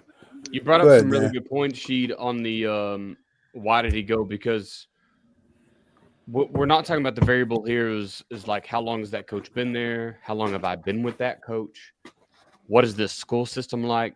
If I'm a first year, let's say I'm a first year OC with a first year head coach, and the admin lets head coaches go every year, why the hell would I stay? To get my 1 year of resume as a head coach, right? We're also you've got to consider. I think loyalty's big, but you got to loyalty's big. For me, look. man. I've seen loyalty in the fact that me as an analyst, I got fired and the head coach resigned because they fired me. That's the loyalty I've seen. That's the Right. relationship I've built. Oh, you're going to fire my guy? Cool. Find yourself a new head coach. If y'all are that shitty of an admin, I'll leave too. Right. So I'm a big believer in loyalty, but that brings up so many variables with like, what did they get fired for? If it's Right. just performance, they probably want to change a whole bunch of things. And you as the guy who's been there a long time with the same guy, you're not changing much, right? We're kind of creatures of habit.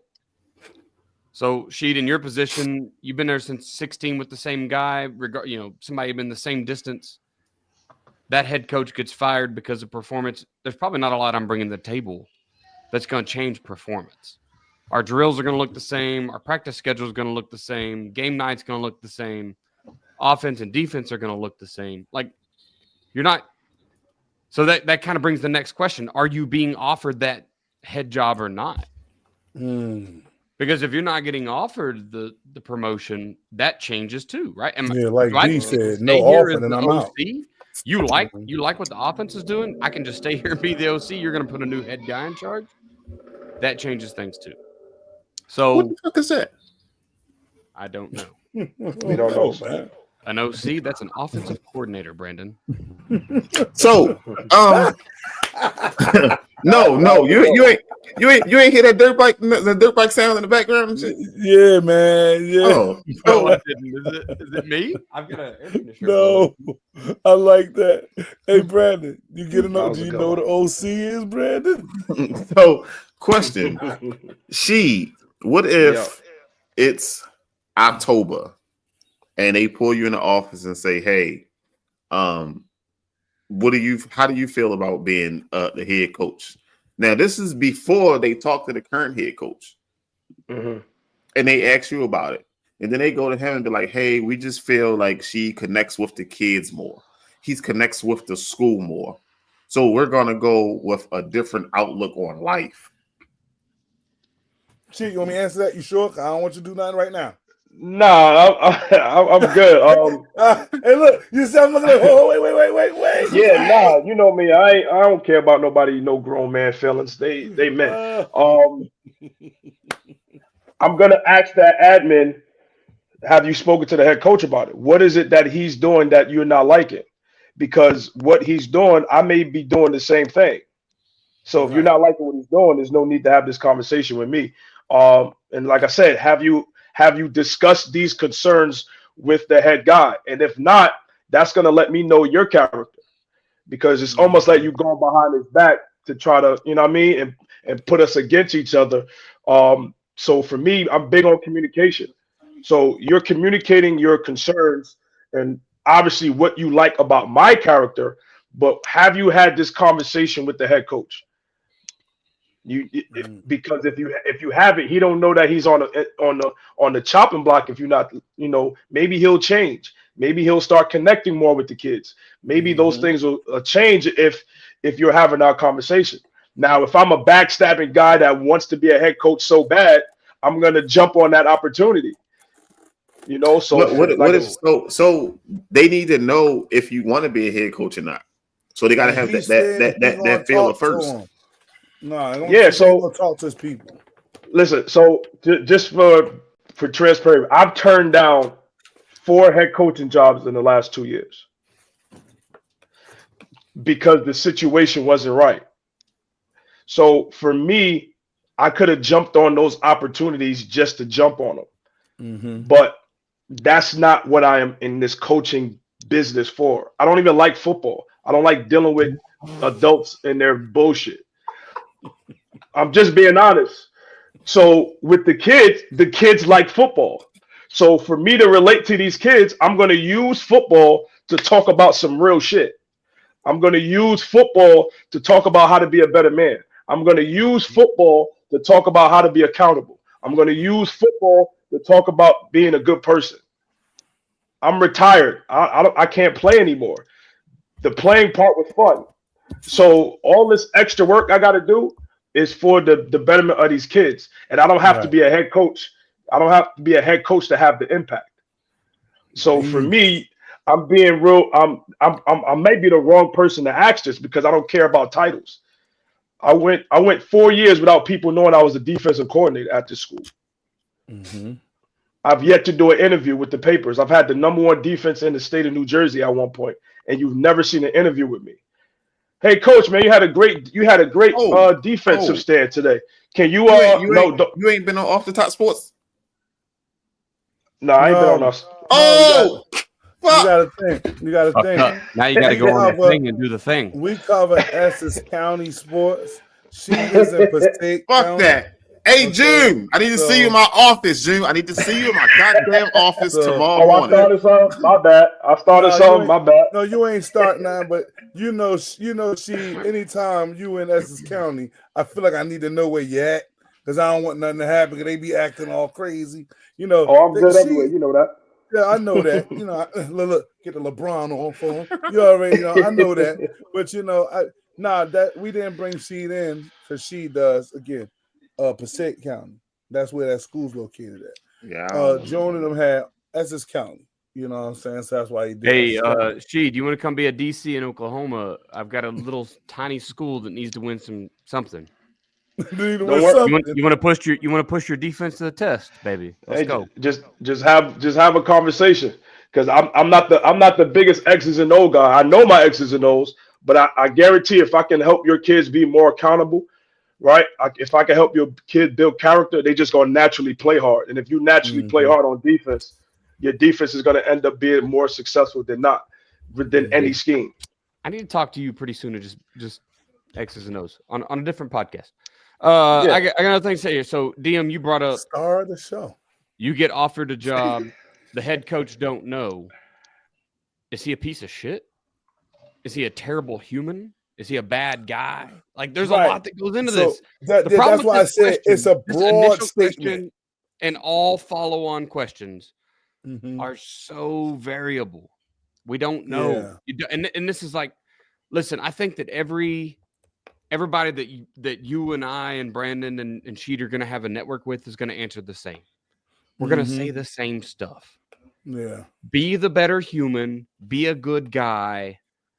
No, of course we're not just going to take the job if the guy's a good guy. But by God, if he's terrible, if he's beyond his prime, if he just doesn't know it's over yet. Right. Yeah, she's right. I've seen have you situations. conversed with him? Yes or no? But also, maybe I am about that life. Maybe let's go. Maybe I do want a chance. Right. Because he's absolutely terrible. Yeah, no, I've seen that situation where a guy has been a little too far. Like we talked, like you just said, he's kind of done outkicked the coverage a little too far now. It's over. Need to go ahead and hang it up. I've seen those guys, and you know what? If they would have offered me that job, I would have took it really fast, But you got, like I said, you got a lot of other situations where You know, some guys, and I think, you know, sometimes just my current guys that I coached with, you know, I had a lot of loyalty for those guys, kind of like what she was saying, you know, with his guys. And you've been with a group for so long, like, I know him. So it's like, if he go, you know, you firing him, well, I know it's only a matter of time for you firing me. We speak the same language. We're talking on the phone, you know, multiple times a week. You know, it's just hard for me to not show you some of his stuff when I'm showing you my stuff. It's just, it would be probably hard for me to even say I'm staying, whatever the case may be. Hey, Brandon, anybody backstage or not? I know you text me. I had to check. Not at all. Hold on, man. Hold So, on, man. what's the line of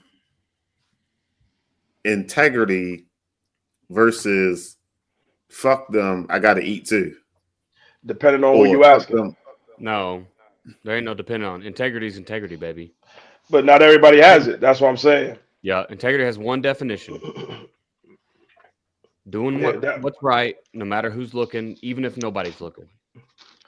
And that's what I mean by that. Always. Are you asking when is integrity acceptable versus when can I cheat? It's not really. So it's not cheating, but it's a because a lot of places don't go about shit the right way. Like, let's say you open a paper and you see a job opening for your school for a head coach. Is this the right school? The fuck? Hold on, it's a job opening here, like for the school I'm currently at, and you sitting around trying to figure out what the hell is going on. Oh, the kid in the background. And you trying to figure out what the hell is going on? Like, that's not integrity, Brandon. That's reading the writing on the wall. Cool. So now, do you apply for that, or do you go to your man's and be like, "Yo, they got a job opening up here. Like, hey, I'm gonna apply for this," or damn, is they trying to screw us over? Like, it's you know, like these things ain't really secrets, man. I know. You're gonna know. Yeah, you know what I'm saying? Hey, there are some. Hey, there's a school local to me, not tonight because I'm many hours away from home, but from home, there's a school very local to me that was having conversations about bringing a new head coach in, and they've not even told the current head coach he was fired. Right? Because they wanted to get the jump on the new guy because they thought he was so good. Right. They need to offer him all this money and all this stuff to get the new guy in, but it's not the right time to tell the old guy he's out. Right. So if you see the thing, you talk about the thing. Number one, talk to your people. Who have you made? This goes back to relationships over everything. I've been talking that for 4 years. Relationships over everything. Have you made that relationship with your athletic director? Hey, I know I'm just a DC. I saw y'all posted the head coach job. No one talked to me. I need to know the truth. Am I out already? Am I going to waste my time by these people smile in your face all day long? But if you go in and be direct with them, am I out already? Will it waste my time to apply? Most of them will tell you the truth. Most of them. Are we good, DM? Whenever you're ready. Yes. All right, cool. No, that was a good topic, though. Like I said, I've seen it pretty recent, you know, and I'm hearing certain stories of, you know, certain cases. And I kind of had to ask myself, I'm going to ask the panel tonight what they think. But like you said, Dan, it's a big, broad statement, you know, and you really would like to know exactly what's going on before you can make that decision. Like you said, you know, it all depends. You know, my loyalty is to my loyalty is, but we got to understand, like, the writings was on the wall. Well, then we kind of all knew he was out of here, you know. But that's just how that one rolls. B, you said we got him on. Like, I see the picture in the background. Yeah. It looks like my guy, you know. Ain't seen him in a month of Sundays. Mr. Sabor Kareem in the building. You already know. What's the word? They said him, yo, what's the word? What's the word? Oh, this is the one right here. This the one they want to hear. Yeah, this one's going to be fucked up. Look, you already know it. Go ahead, sir. Introduce yourself, please. Sabor Kareem. I'm going to my junior year at the University of Illinois. I play safety. I graduated from West Orange High School with a ring. Not like Ion and them with a ring. the friendly fire. I'm telling you, and it's That's what I'm crazy. saying, because that's not their ring. That's our ring. See, told you this gonna be the one. Told you. It's not. Hey, yo. But yeah. I I'm about to go love in the it, spring yo. ball. I'm trying to get I'm like 203 right now. Trying to get to I want my playing weight. I want to play at 208. But I'm about to get to I gotta get to 215 before fall camp, because the water weight gonna fall off.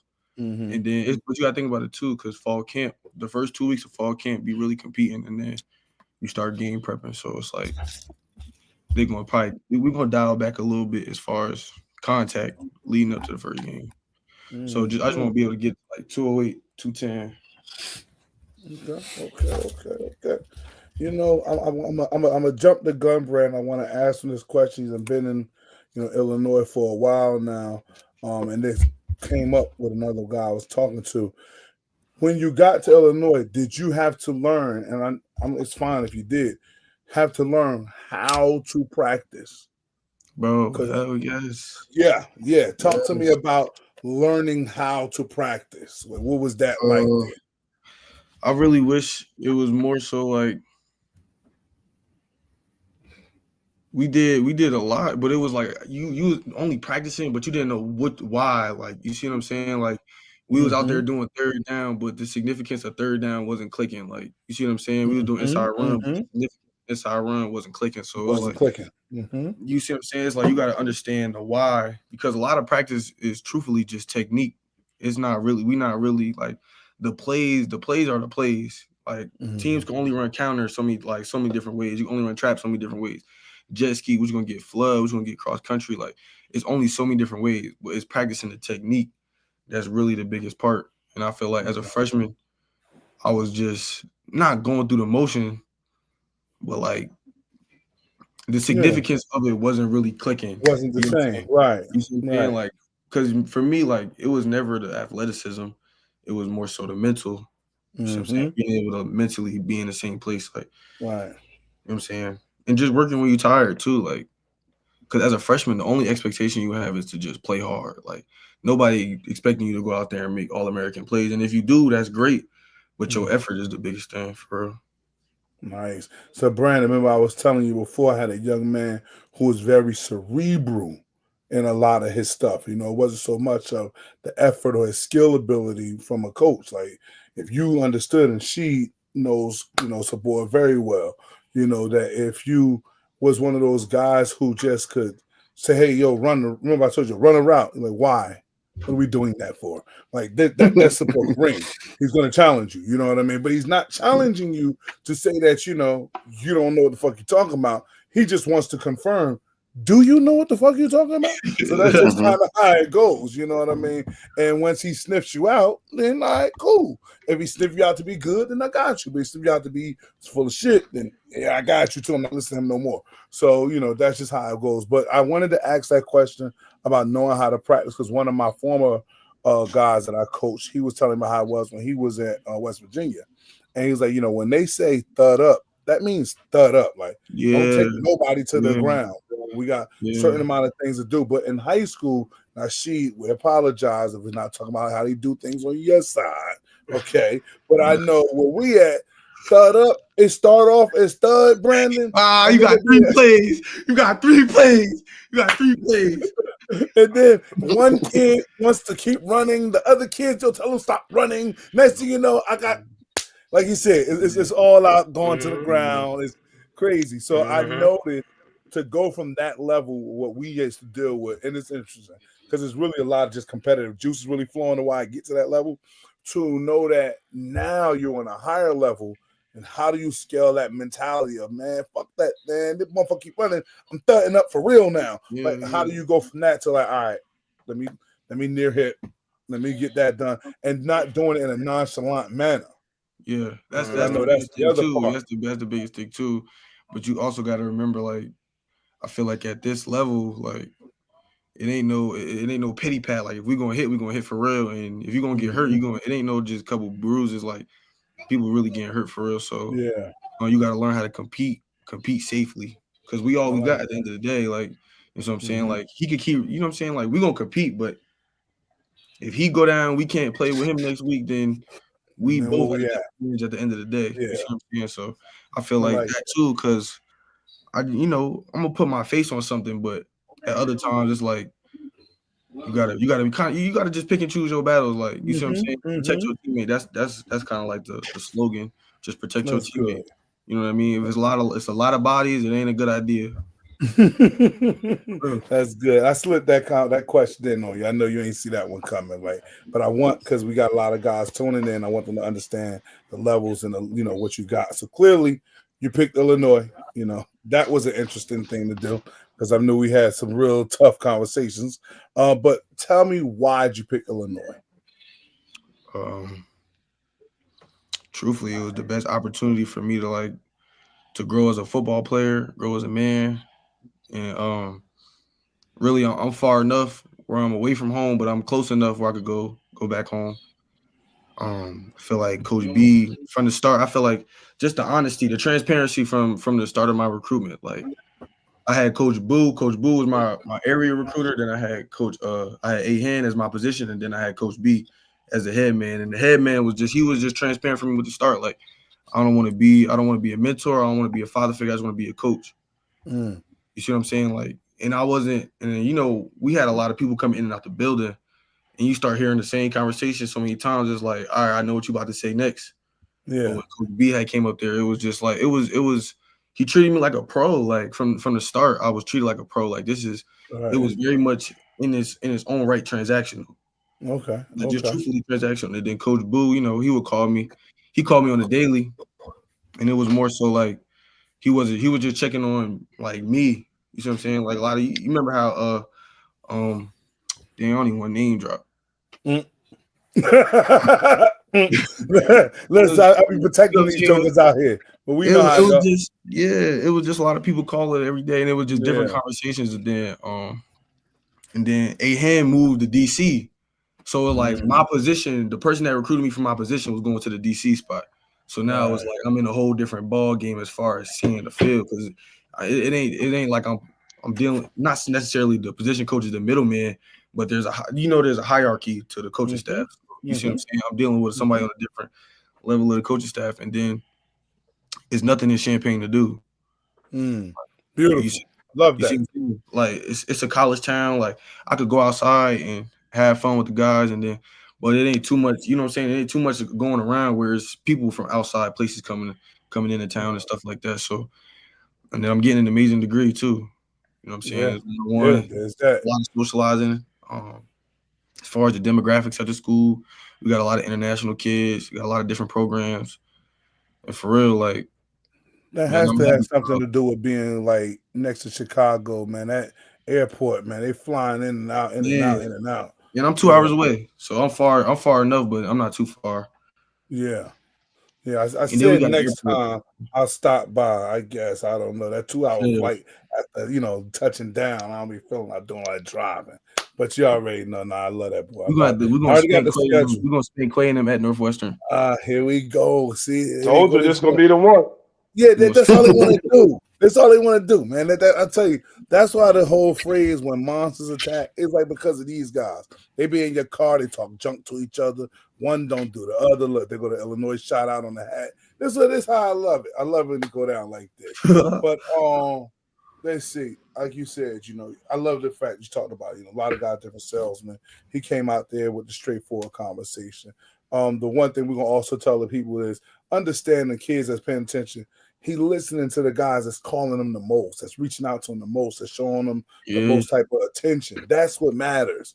Just going to the school because the name is cool, it's probably not going to be the best fit. You're going to want to go to someone that's really paying you some attention. Would you agree?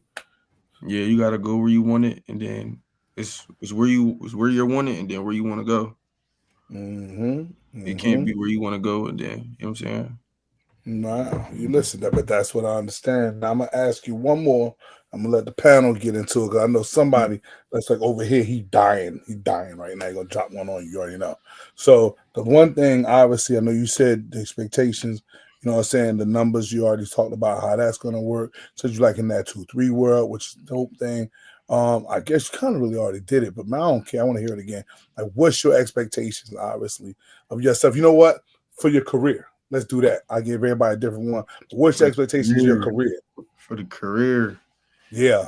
We all got goals and accolades, we want to achieve. But I feel as though right now, I ain't even gonna lie to you, big homie, it's just being consistent on a day-to-day basis. This shit really because everything is a byproduct. I'm saying the things that you want and the things that you're trying to reach, they're a byproduct of you just being consistent.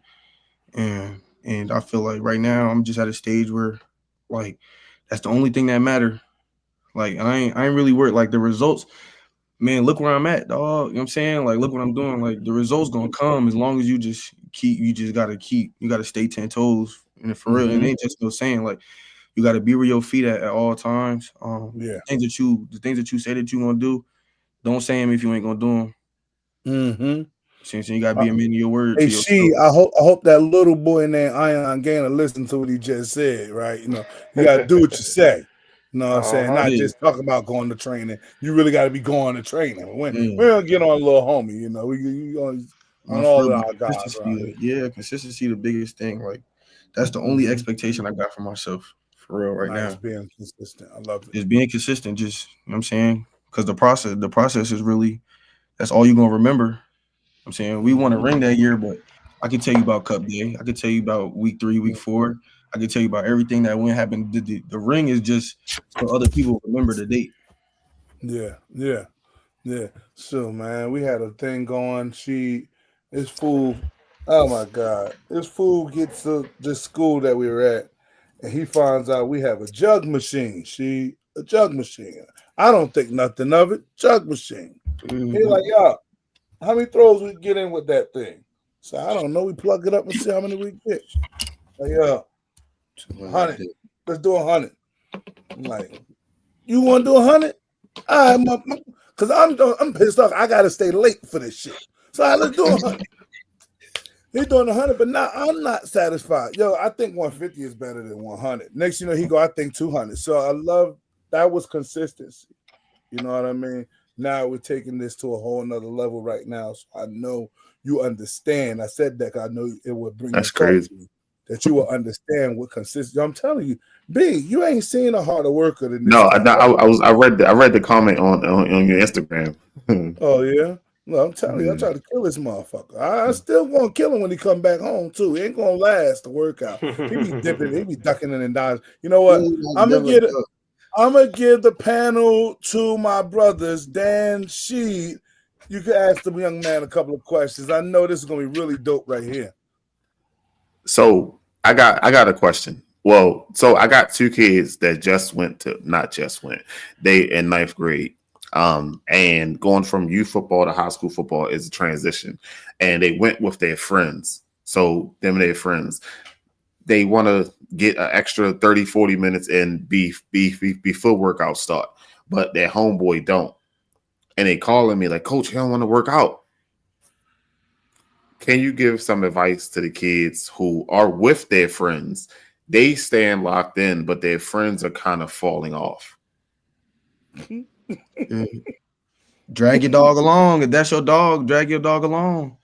We don't have to carry that boy to, you know what I'm saying? We don't have to carry some people to practice. Like, if that's your dog and you say that's your dog and you want to do something with your dog, do it.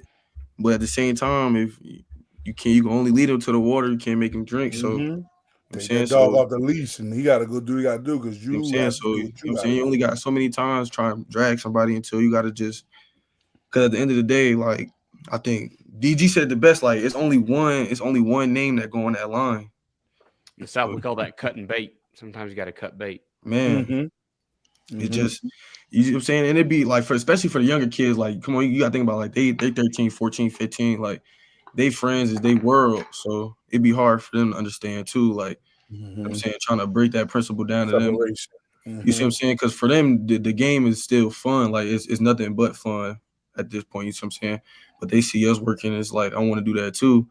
And some other kid, you know what I'm saying, their mind just don't be in it. But that's a life lesson in itself. But I would say to all the young kids, like, just keep bringing your friends along. And if it don't let nobody else stop what you got going on, though. Like, if you told yourself you was going to work out, handle your business, with or without the people. You know what I'm saying? Mm-hmm. Fellas, who you got? She, Brandon, Dan, what you got? I'm waiting for this one over here. I'm waiting. Yo, I'm chilling because he know what's up. I still ain't getting no gloves.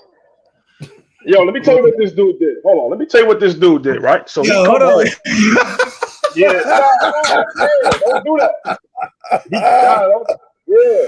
Hey, nah, shit, I know it's coming. That's why I'm waiting. Like, let's do it. Yo, first of all, he called me. Oh, where you at?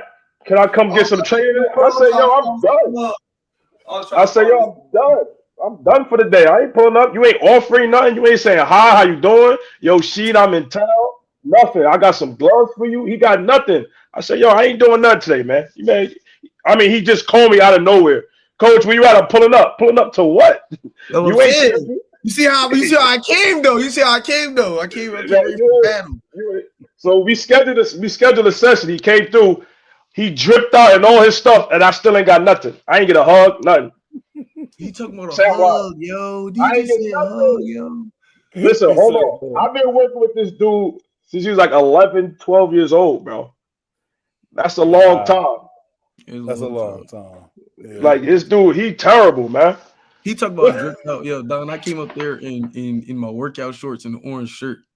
Okay. That's all, yeah. That's what I'm saying. He talking about dripped out. He trying dripped out the headband. I'm like, yo, this is crazy. Nah, I can't wear a headband. Nah, I can't wear a headband. You know how she gonna give it up, bro. You already knew that. That's why I was waiting. I said, I know he gonna give it up. I know. Yo, right. While we get in there, right? We start doing the crossover drill. He start picking it up, like, because she know I'm long, so now he start changing the tempo on me. He get the break. I'm like, bro, like, what yeah. But you see, Dan, that's what we talking about right there. Tough coach, tough love, and right relationships over everything. We did them both in one comment, my gentlemen.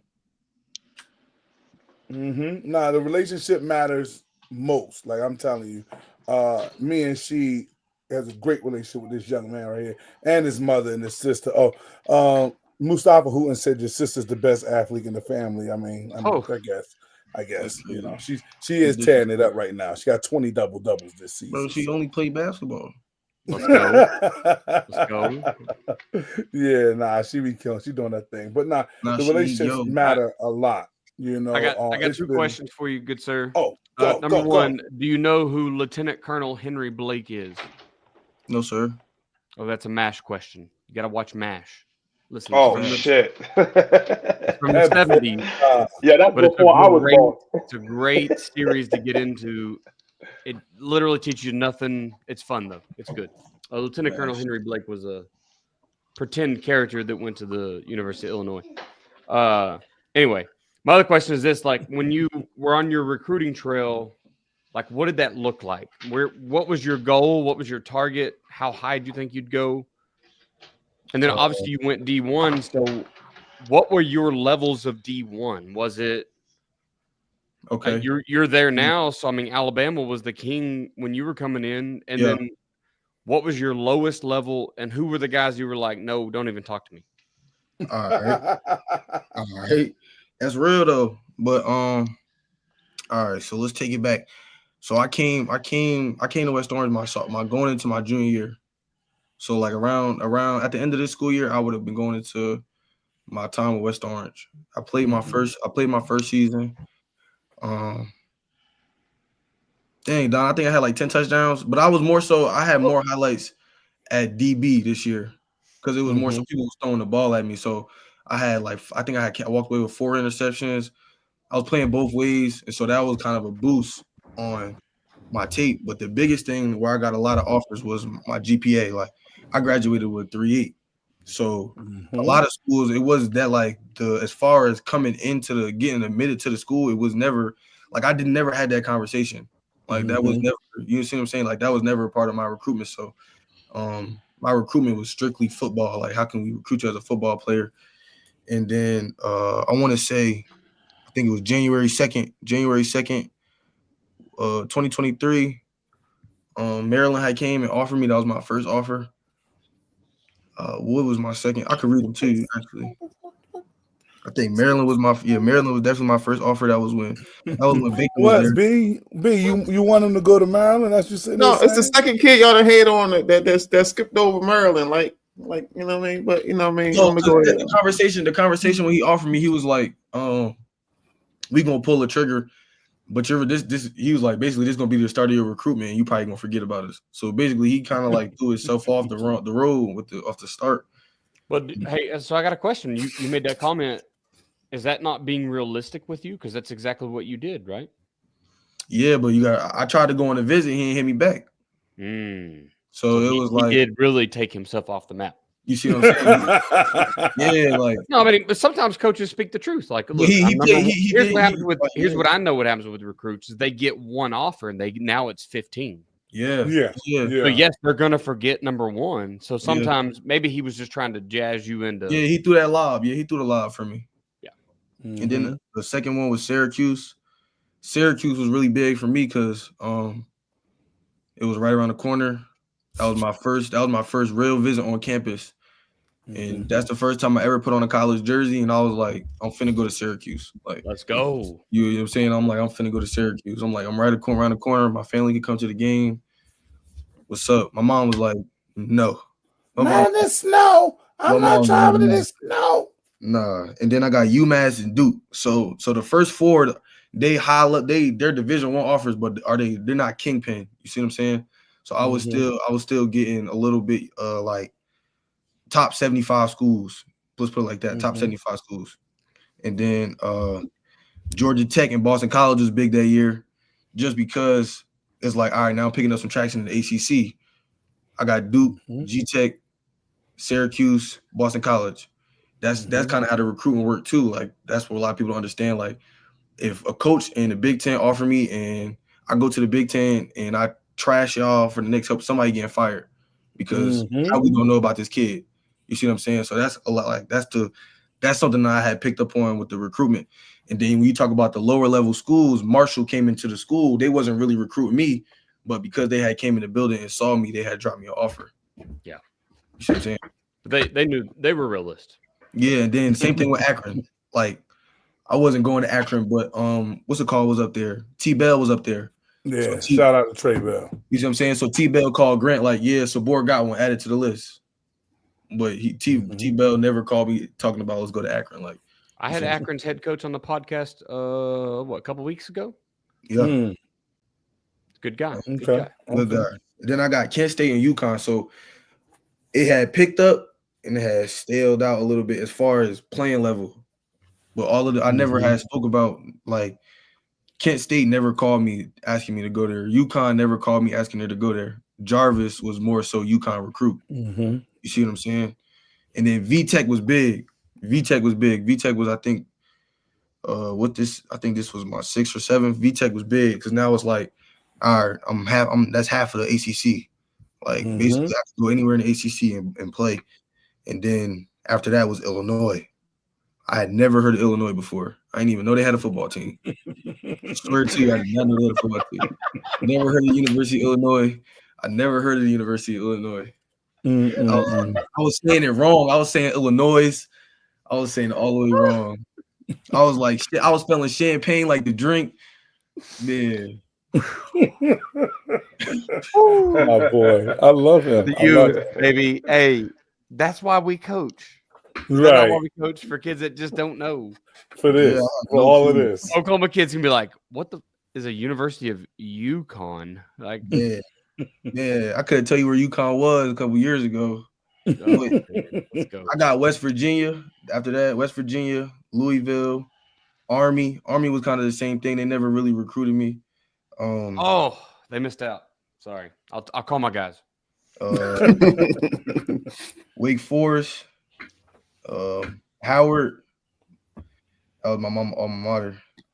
Yeah, she wanted the Howard deal. She wanted that bad, yeah. And then we got Delaware, Temple. This is kind of towards the back end. And then I had went to the All-American camp.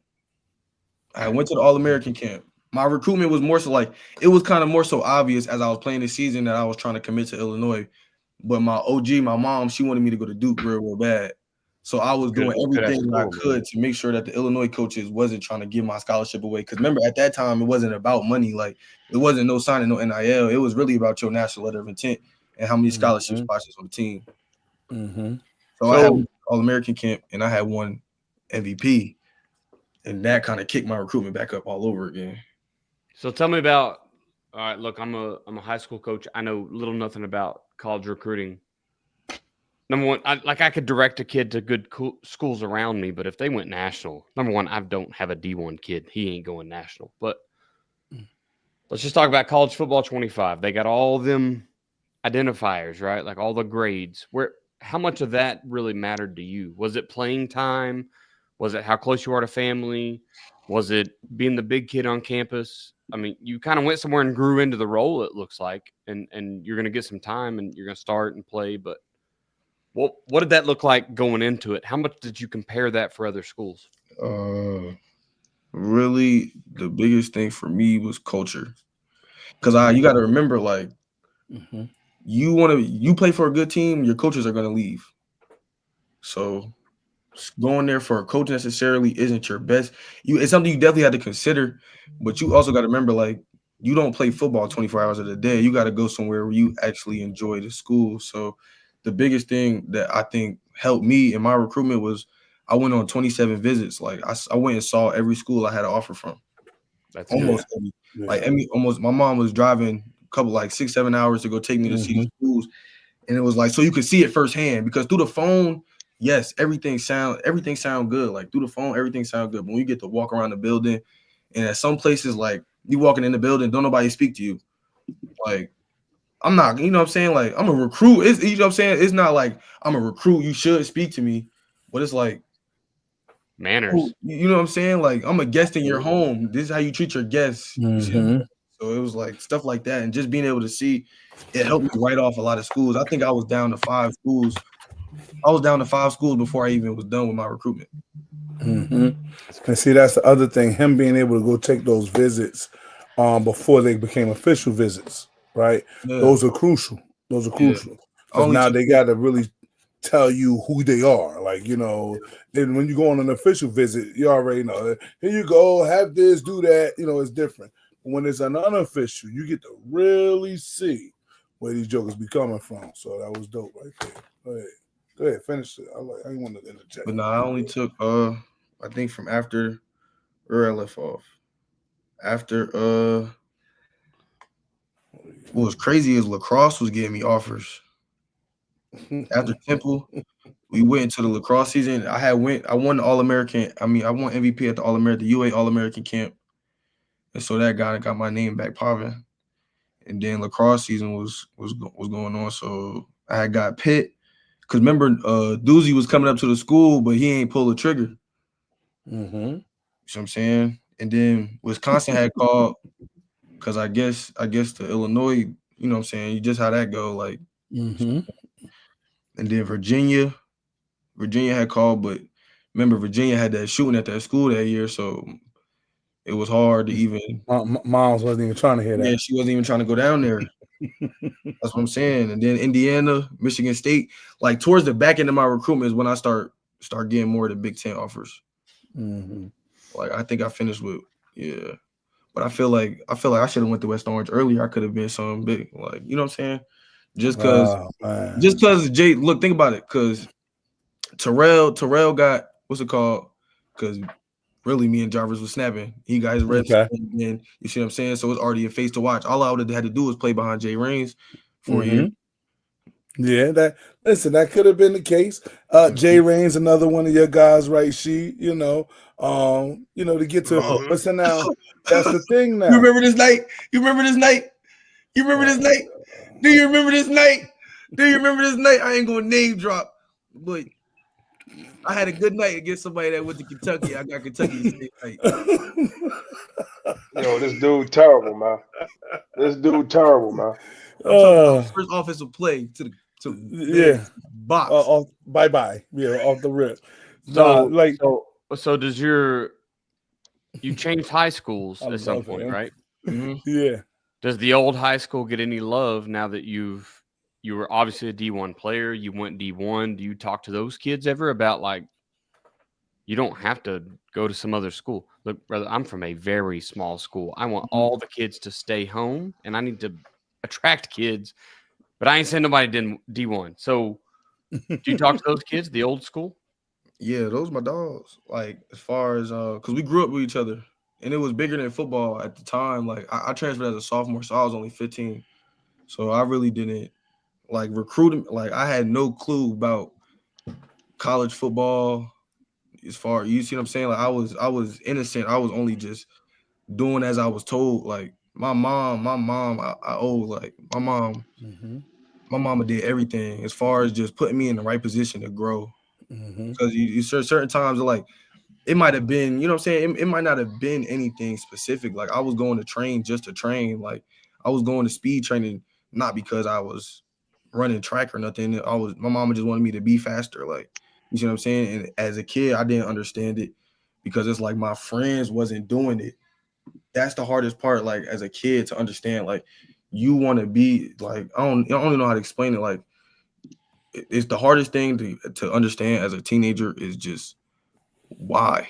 What sometimes you don't deserve an answer to why. You need to just do as you're told because the people before you have seen the things that you're trying to do without even knowing. Like I never like going to transfer, and I never told my mom like I wanted to play college football. My mom only knew I wanted to be in the NFL.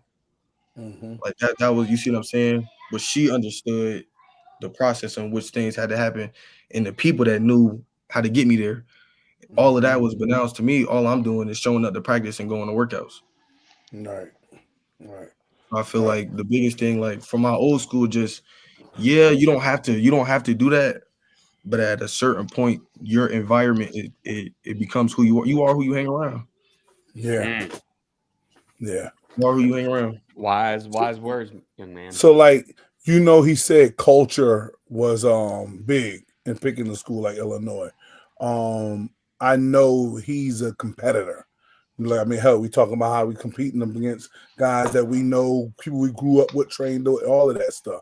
So for a guy like Sabor Kareem, you gotta put him in a kennel. Like he don't need to be in no spot where it's like a bunch of poodles. Like I need to be in a kennel. Got to be some Doberman pinchers. Got to be some German shepherds. Got to be some real live dogs up in there in order for him to kind of feel comfortable where he at.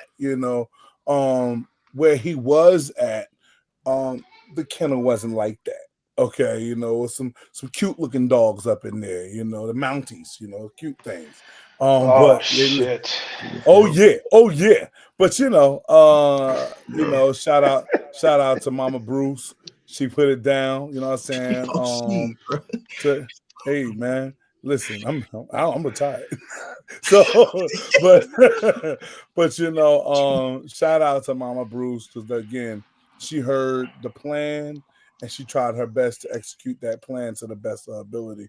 And then getting him around just like-minded coaches, like-minded people.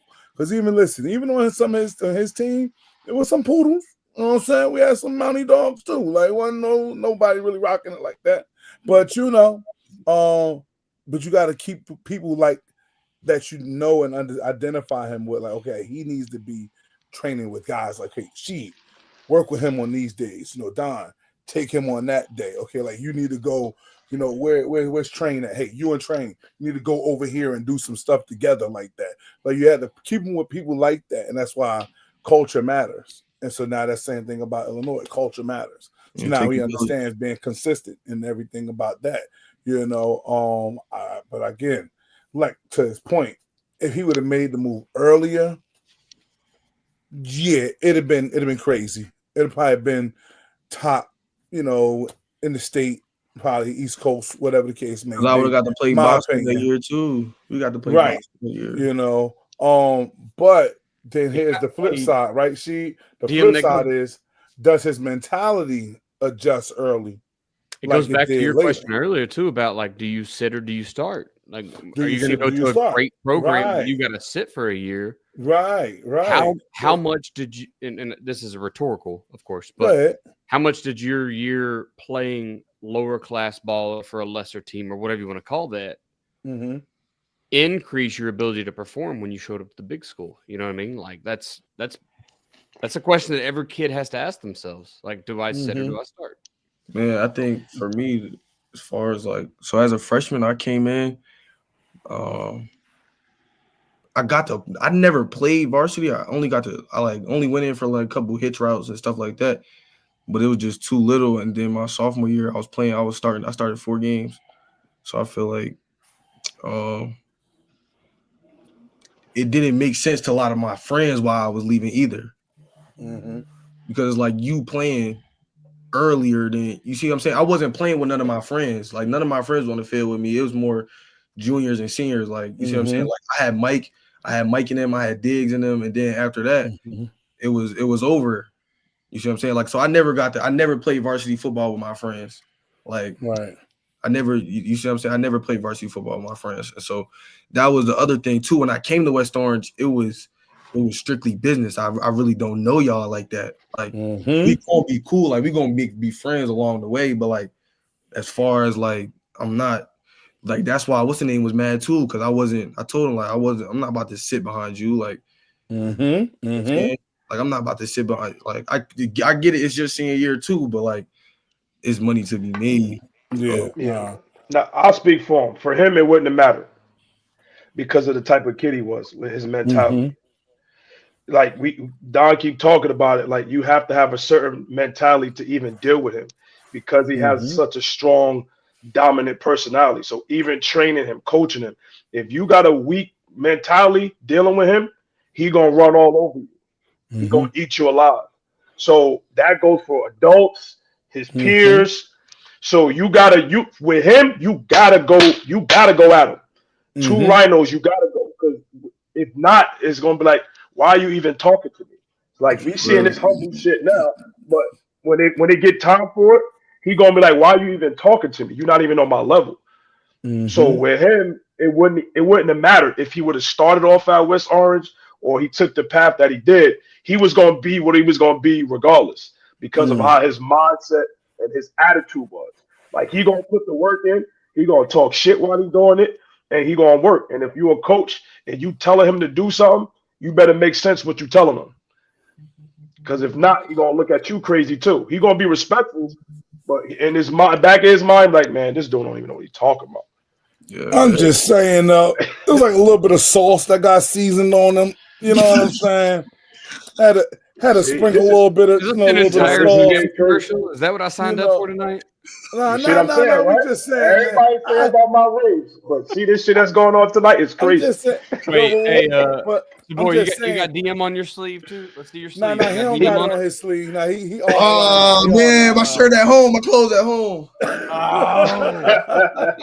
Hey, the last guy showed some love. He had DM on his sleeve. All I'm saying. Yeah, they normally do their thing. You know, look, these guys are college now, so you gotta get your Kareem merch. Yeah, everybody got to get their NIL money up. You know what I'm saying? So mine go to the back burner. Put up a link on Twitter. I'll share it, brother. There it is. Respectfully. I'm an OU fan. I can't actually wear orange. Put out something in black. We'll be good. Put out in black. Look like, nah, I ain't doing that. But y'all, like, OSU is like, in Texas, there's too many orange things close to it. We can't wear orange in OU. You know what I mean? No, okay. Oh, all right. That makes sense. Stuck with the hook them and all of that. All right, we don't want no problems like that. The little orange that helps them down. But you know, I'm telling you, it's interesting. So I've known Sabor long time. You know, when he played little league football and everything. And you know, talented kid, you know, not like super flamboyant. He not doing all of the cha-cha-cha and all that stuff like that. He playing, he going home type of kid, right? Which was cool. But obviously when you know a certain caliber of a kid, like you said, relationships, right, Dan? Like, you know the caliber of a kid. And so in his sophomore season, he kind of came off the bench in our game. And I'm like, that's foolish. Like, that's just straight foolish. The kid was standing about 6'1" at the time. You know what I mean? Like, why is 6'2", 6'1" on your whatever? So we're gonna bust a move, man. I ain't got time for this. You know what I'm saying? Make a couple calls, you know what I'm saying, get certain things done, because Miss Bruce gotta understand what's in the living room, you know, because sometimes it's just your kid. A lot of people don't understand that for mom, for dad, well, sometimes that's just your kid. It's your All-American in their living room, but you don't really know what's in your living room. So sometimes you got to have certain people around to tell you what's in your living room and what's, what could happen if you just could, shift a couple of things. And so and I think, like I said, I ain't want to really hold it up too high. I'm just saying, once the marriage was really made, it was crazy. What you say?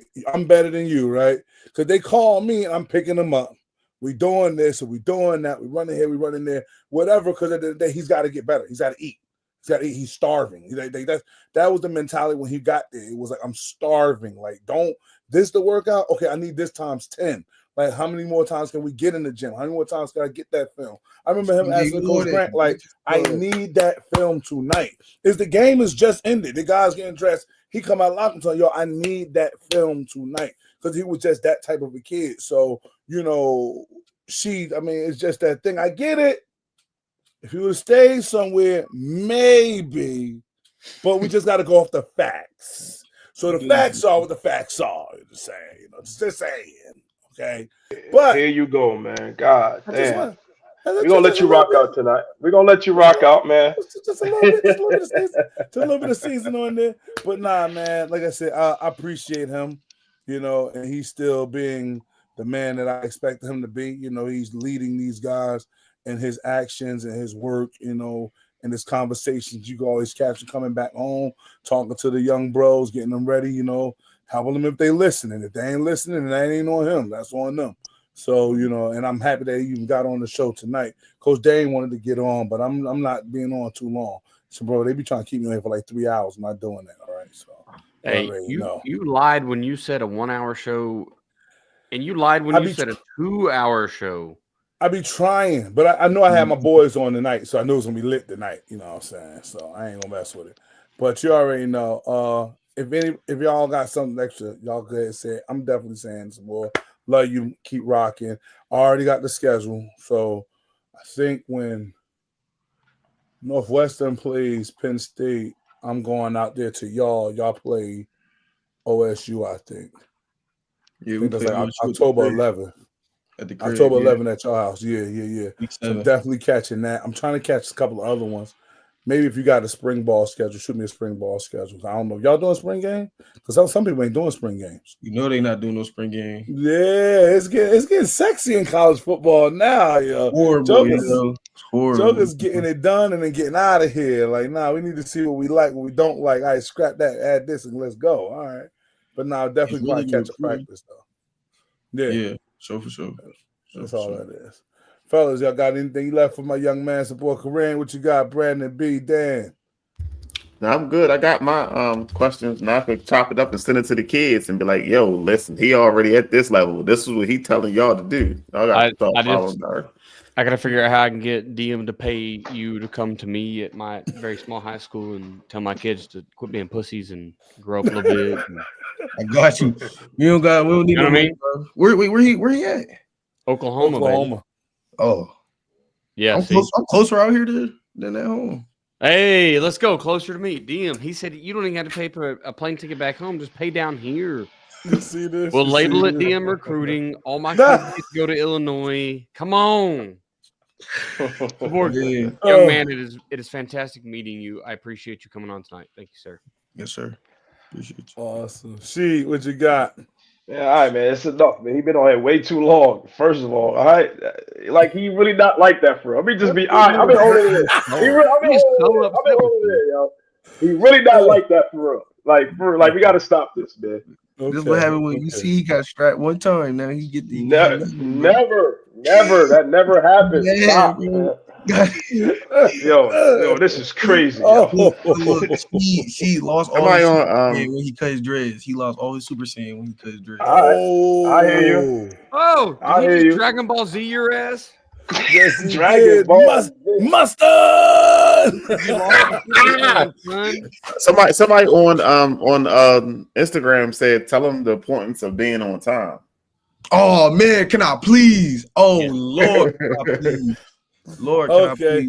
Coach Dane said, what is the importance of being on time? All right, we Man. getting them out of here after this. Y'all got me here for 2.5 hours now. Man. Go ahead. As a freshman, like I graduated June 26th. Oh, 5 weeks later, fall camp. I'm getting up every day at 5:00.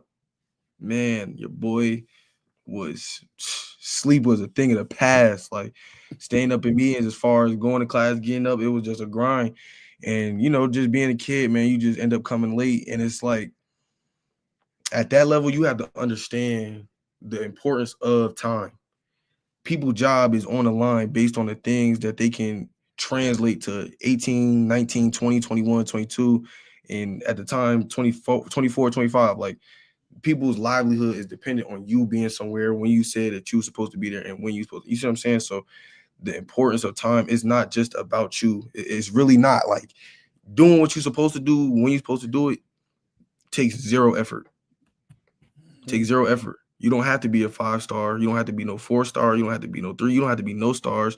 You don't have to be ranked. You don't nobody gotta know your name for you to show up when you're supposed to. So as far as understanding the importance of time management, like when they say on time is late, that shit is real. Like you go ahead, walk into a meeting at 6:00, meeting start at 6:00. The door, don't bring your ass in there. Like it ain't no point for you to come in there, like, because you didn't respect the time or the space. Because think about it, that's somebody's livelihood. It ain't just football no more. Like that's somebody's livelihood. That's how somebody feed their family.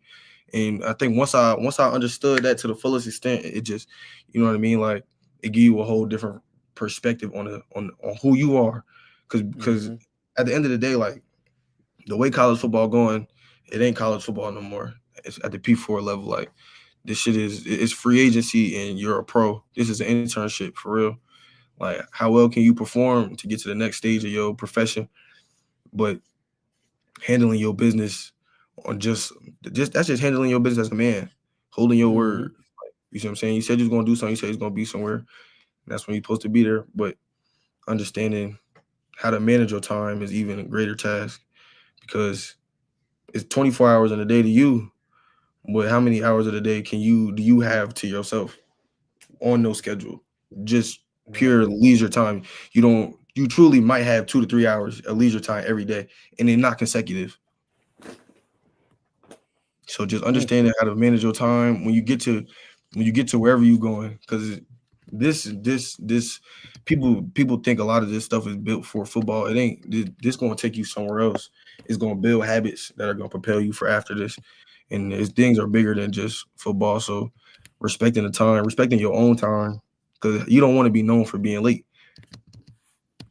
And Brandon, clip that, send it to me, please, so I can just share that out. Humans don't understand. Young man, you have a skill that will carry you into your 90s. I don't know how old you are. I'm 19. That is a skill that never grows old. Not ever, ever, ever is someone mad at you for being early. So congratulations on getting that skill. Yes, sir. Yeah, because all his other skills is ass for real. This is how I gotta go. This is how I gotta go with him. Okay, whenever you're ready to end the show, my good brother. I'm good. I'm good. I'm gonna see you. Yo, I come back to the crib March 16th. I will be in your office March 17th. Bet. When monsters attack March 17th, we setting up the whole thing. All right, let's get into it. It's gonna get real crazy. But boy, like I said, shout out to you, man. Thanks for topping in the show. Thanks for keep spitting the knowledge and continue to keep spitting the knowledge. You already know. Call when you need, and if you don't call, and I'm gonna hit you in that thing I got here, that chat. So make sure you're doing what you gotta do. Yes, sir. I pull up. Appreciate y'all, man. No doubt. Yeah. So there you have it. 3 dope gentlemen, young men, 2 already there, 1 on his way there. Hope guys like the show about how we spoke about the recruiting, talk about time management. We spoke about being consistent. I'm sorry, man. Ladies and gentlemen, you got to subscribe to the Coach's Corner. It is some very, very solid feedback information being handed out. B, roll up the sponsors, man. 'Cause I think we're gonna need some money. Because at the rate we going, man, this stuff is this information. You got to pay for it. May not cost them a lot, may not cost them a little, but damn, it's got to cost them. So if anybody's trying to think about being a sponsor to the show, please reach out to me on my Instagram, my Facebook, my phone number, or my email. Okay, we got all of that stuff logged in online. Okay, W is the new stuff. I don't know, but did you get the bag for that? If we ain't get the bag for that, they got to come off the screen. But So anyway, these are some of the affiliate programs with what the Sam Sports is with. So you get a discount code on some of the stuff that we offer, the digital business codes. Hey, Daniel, I don't know what you're saying, Daniel, because you're muted. Oh, yeah, Dan, you're muted. Oh, I just said all those things and let's go afterwards. Level up, let's go. W, let's go. Yeah. This is for adult game night. Oh shit! I don't know about that. Whoa, it's going crazy. You said run it. I'm running it. The podcast, Brandon. I didn't know. You said run it. I'm running it. This is good. What's that? I want all of our sponsors, anybody that's interested in being a sponsor, that's tuned into the show to see that you can get your business aired here. And again, like I said, I try to do my best to speak loud about how, supporting is a big deal, and you supporting us, we support you back. Everything goes to building up the youth that way they could go ahead and, be great individuals. Dan, she, B, I always love y'all, have y'all on the show. I think we had a great one today. She's a little, we probably going to give me a couple of jabs of having these guys on the show tonight. He's in the space right now. Look, he went off in the ether. He's so So I'm gonna definitely have to get a better lineup for him because this way, tonight's he's got 15 rings. He's heard about a couple guys coming on talking about his, they pick picking. So I know he don't like all that picking on him. You got to come back with some heat. So, but you already know I respect y'all, man. I love y'all to be on the show. Like I said, B. You got some good cut-ups, I think, tonight, man. Let's make sure we do. Pop them joints out there, man. And again, if they not listening, then they just going to miss out. This is a heck of a show. That was my sign-off. Dan, B, she, you guys, go ahead. You got the floor. Y'all can sign us off. What you got? Go listen to the podcast, the Football Coaching Podcast with Joe Daniel, and the Coaching 101 podcast with me and Kenny Simpson. Go listen. You'll learn a thing or two. Huh, Brandon? You think? Yeah, definitely. I'm trying to tell you. Go over to patreon.com/Chamberlain Football Consulting. I will help you become a better coach in something. It could be making graphics. It could be running power. It could be running the 4.25. Whatever you need to get better at, I can help you out. Nice. I have 0 rings like my friend over there, Coach Sheed. Coach Sheed, Oklahoma, Northeast Oklahoma. I want you down here. Let's go. How much does it cost? Money is not a big deal for me. Oh, good. Then just move, son. Hey, I got you a $40,000, $45,000 a year job. Let's go. Sounds good to me. All right. We're moving and grooving now. Brandon, what you got? This Sam Sports Network. All right. Next week, we'll be in year 10. 10th year. I always celebrate in March, but officially is in February. But a lot of different podcasts. We're in the off season now. The availability has opened up since the football season has ended. You want to, whatever kind of show you want to talk about, don't got to be sports related. You hit me up. Check out all the stuff we got. Just go to the YouTube, Facebook, Instagram, Twitter, Twitch, the website. Wherever you go, you're going to find something. Wherever you go, you're going to find something. We're on Twitch right now? Yes, we're on Twitch. Let's go. Let's do it. Told you, he's the best. Like a gamer. I was playing games. We got one person currently watching on Twitch currently. All right, great. Love you guys. And the executive producer, Mr. Sheed. Y'all crazy tonight. I see what's going on. I just want to leave y'all with this, man. You have a right to your feelings, but your feelings. See him? Y'all see him? I need them to read that. That's why. Let me do what I do. Let me. You know what I mean? Let me do what I do, baby. Like I said, you have a right to your feelings, but your feelings don't make you right. All right. It's always your guidance above your emotions. I'm gonna leave y'all with that. And there it is. There it is. There You it is. creeping off the stage like, what are you doing? You already know, man. Dope show. Again, man. Like, everybody, this show will be on the Facebook and the internet and the YouTube. Share it out. Share it out. Great one. I'm telling you, this one might be one of my best ones if I had to say so myself. And there he is, the ring man. Okay, they had to come out eventually. So there they are. All right. And yeah, I Oh, know, Lord, Dan. here we go. I know, Dan. You thought we was gonna get a show without this? We don't get a show without this constant reminder. Look, y'all caught me in DC off. We'll catch him off one day, and he won't have any rings on. There we go. There Right, we Brandon? go. Brandon's still pissed about DC. Oh. He's still mad. Look at him. I'm not mad, sir. I'm not mad. Awesome. So again, like I said, everybody tune in 2 weeks. We back. Coach's Corner. Tell a friend. The best around is here for good. One. How?